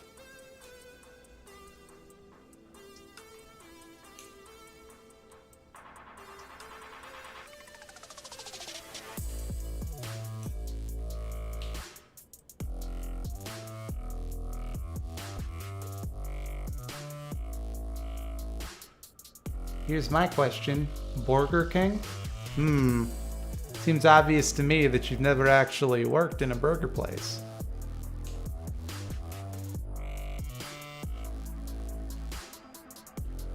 Don't do drugs that aren't prescribed because that isn't very smart. Don't. I think that depends on the drugs, quite frankly. I think there's a lot of drugs. I know that the person was referring to fentanyl, and that's probably one you shouldn't. You probably should not touch if you're prescribed. If you're not prescribed, and if you are prescribed, you should probably be like, "Are you sure that's the one you want to prescribe? Are you sure that's the one?" Yeah. Drugs are usually good. Is it still super hot in Canada? Canada's the second largest landmass on Earth, or the country with the second largest landmass on Earth.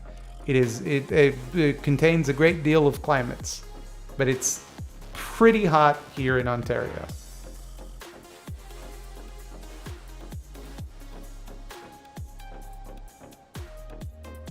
It's hot here in Edmonton.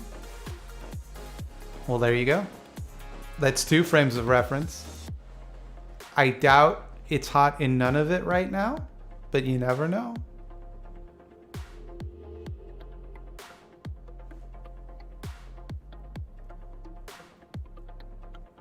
Oh, it's hot in Quebec. Okay, that's 3 hot places in Canada.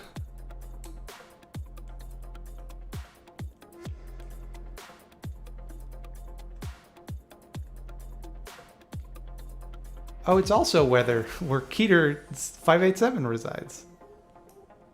Which probably isn't none of it, if I'm being honest.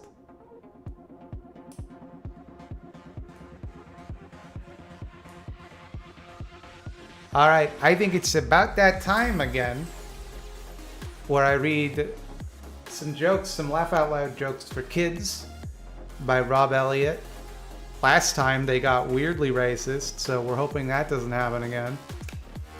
This is what I do to end streams. We're on page 32, by the way, in case you're wondering how much progress we've made into the book. 32 out of, let's see here, 126.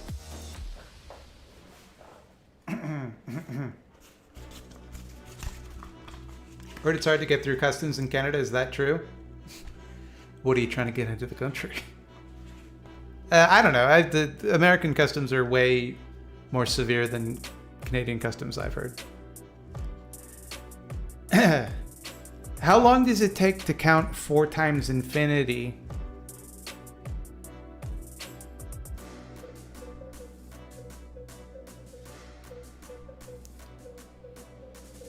Forever. Like F-O-U-R ever.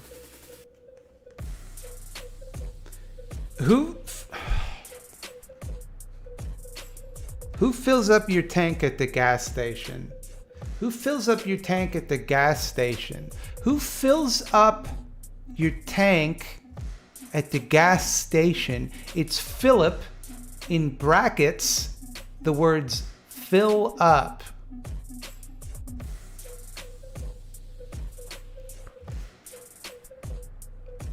What's an alien's favorite kind of candy?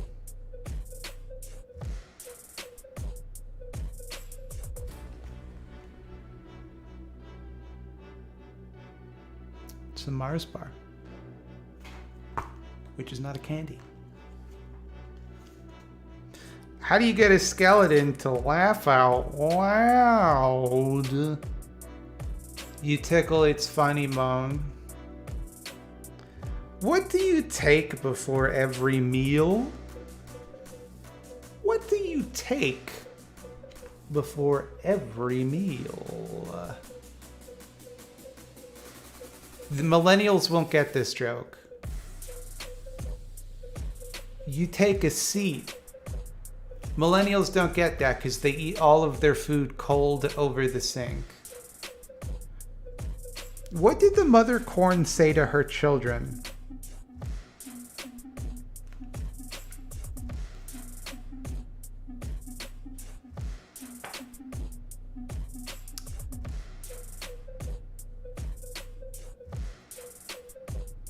She said, don't forget to wash behind your ears.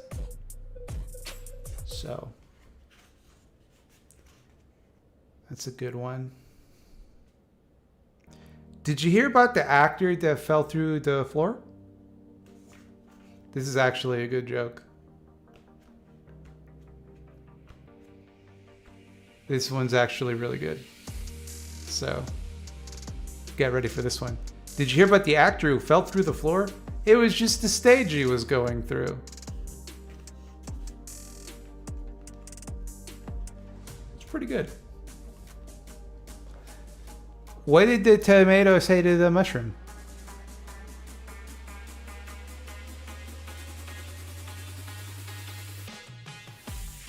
You look like a fun guy.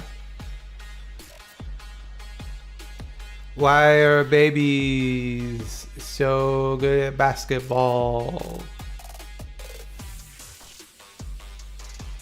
Why are babies so good at the basketball? Correct, because they like to dribble. The teacher says, name 2 days of the week that start with a T. Guess what the student says to that? Guess what the student says to that one? You'd think, right, he's going to say Tuesday, Thursday. No, not this precocious little scamp. What he says is today and tomorrow. Teacher says, Billy, you missed school yesterday. I don't know why it's now teacher and Billy instead of teacher and student. I feel like they should stick with that convention the whole time, but okay. Billy, you missed school today. Billy, you missed school yesterday. Billy, well, to tell you the truth, I didn't miss it all that much. The joke is supposed to be, I wouldn't say I missed it. Fred, today the teacher was yelling at me for something I didn't do. Mary asks, what was that?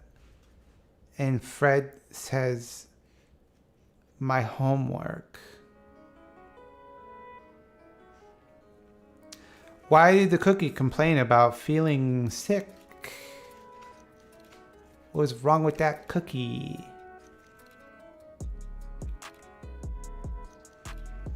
Why was the cookie feeling sick? Says here he was feeling crummy, and then in parentheses, COVID-19 is fake, it's a plandemic. Don't know what that means. Why is spaghetti the smartest food? Why is spaghetti the smartest food? Why is spaghetti the smartest food there is?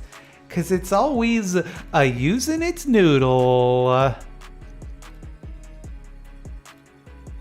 Hey, what do you call a student who never turns in their math homework on time?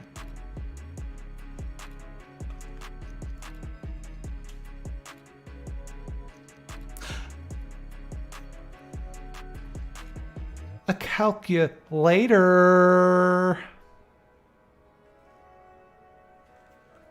How did the karate teacher greet his students?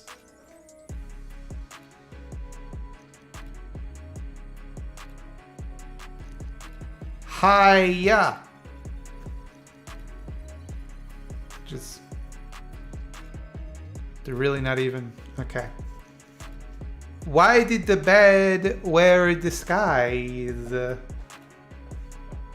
It was undercover. What do you call a boomerang? It doesn't come back. A stick. Why do pine trees like to do embroidery? Sorry. I misread. When do pine trees like to do embroidery? That's important for the framing of the joke. When they do needlepoint.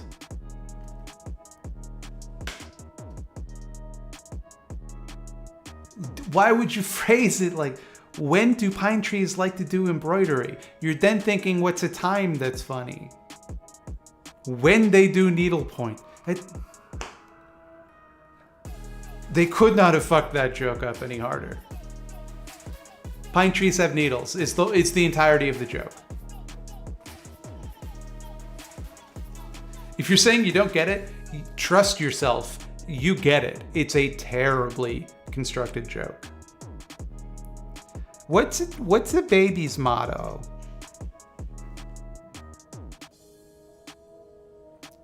What in your experience, what would you say is a baby's motto? It's if at first you don't succeed, cry again. Okay, I legit don't get this one. So help me out with this one. I am not kidding. This is the joke that's on the page. Where do you keep your jokes?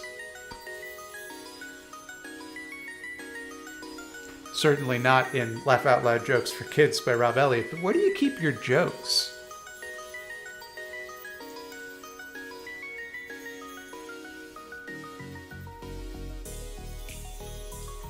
It's in a giggle box.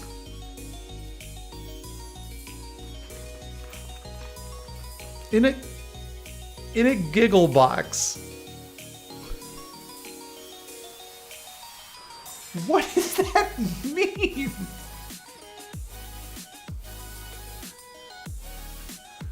What is a giggle box?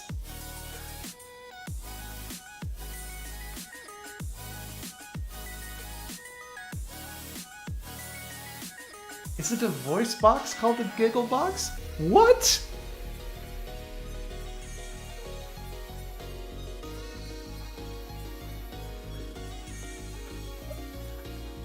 What does that mean? Play on toolbox? How? It's closer to tackle box.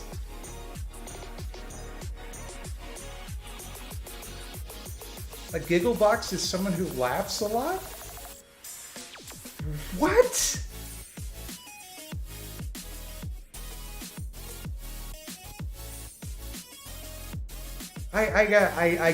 I'll be thinking about this all night.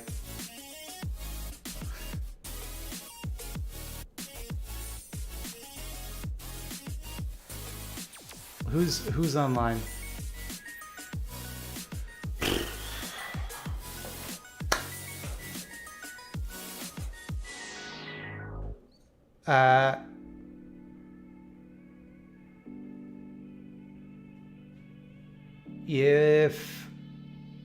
Okay.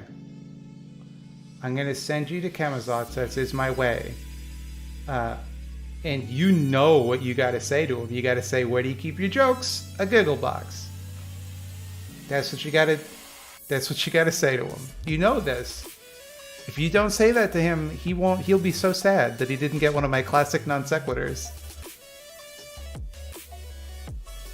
But thanks for coming, everybody. I hope you had a good time at the stream. I will catch you next week. And also tomorrow with another video. and then probably on Tuesday if the sponsor approves it on time. And Scaredy Cats. I mean, I don't do sponsors on Thought Slime, obviously. I love you all, in particular, you.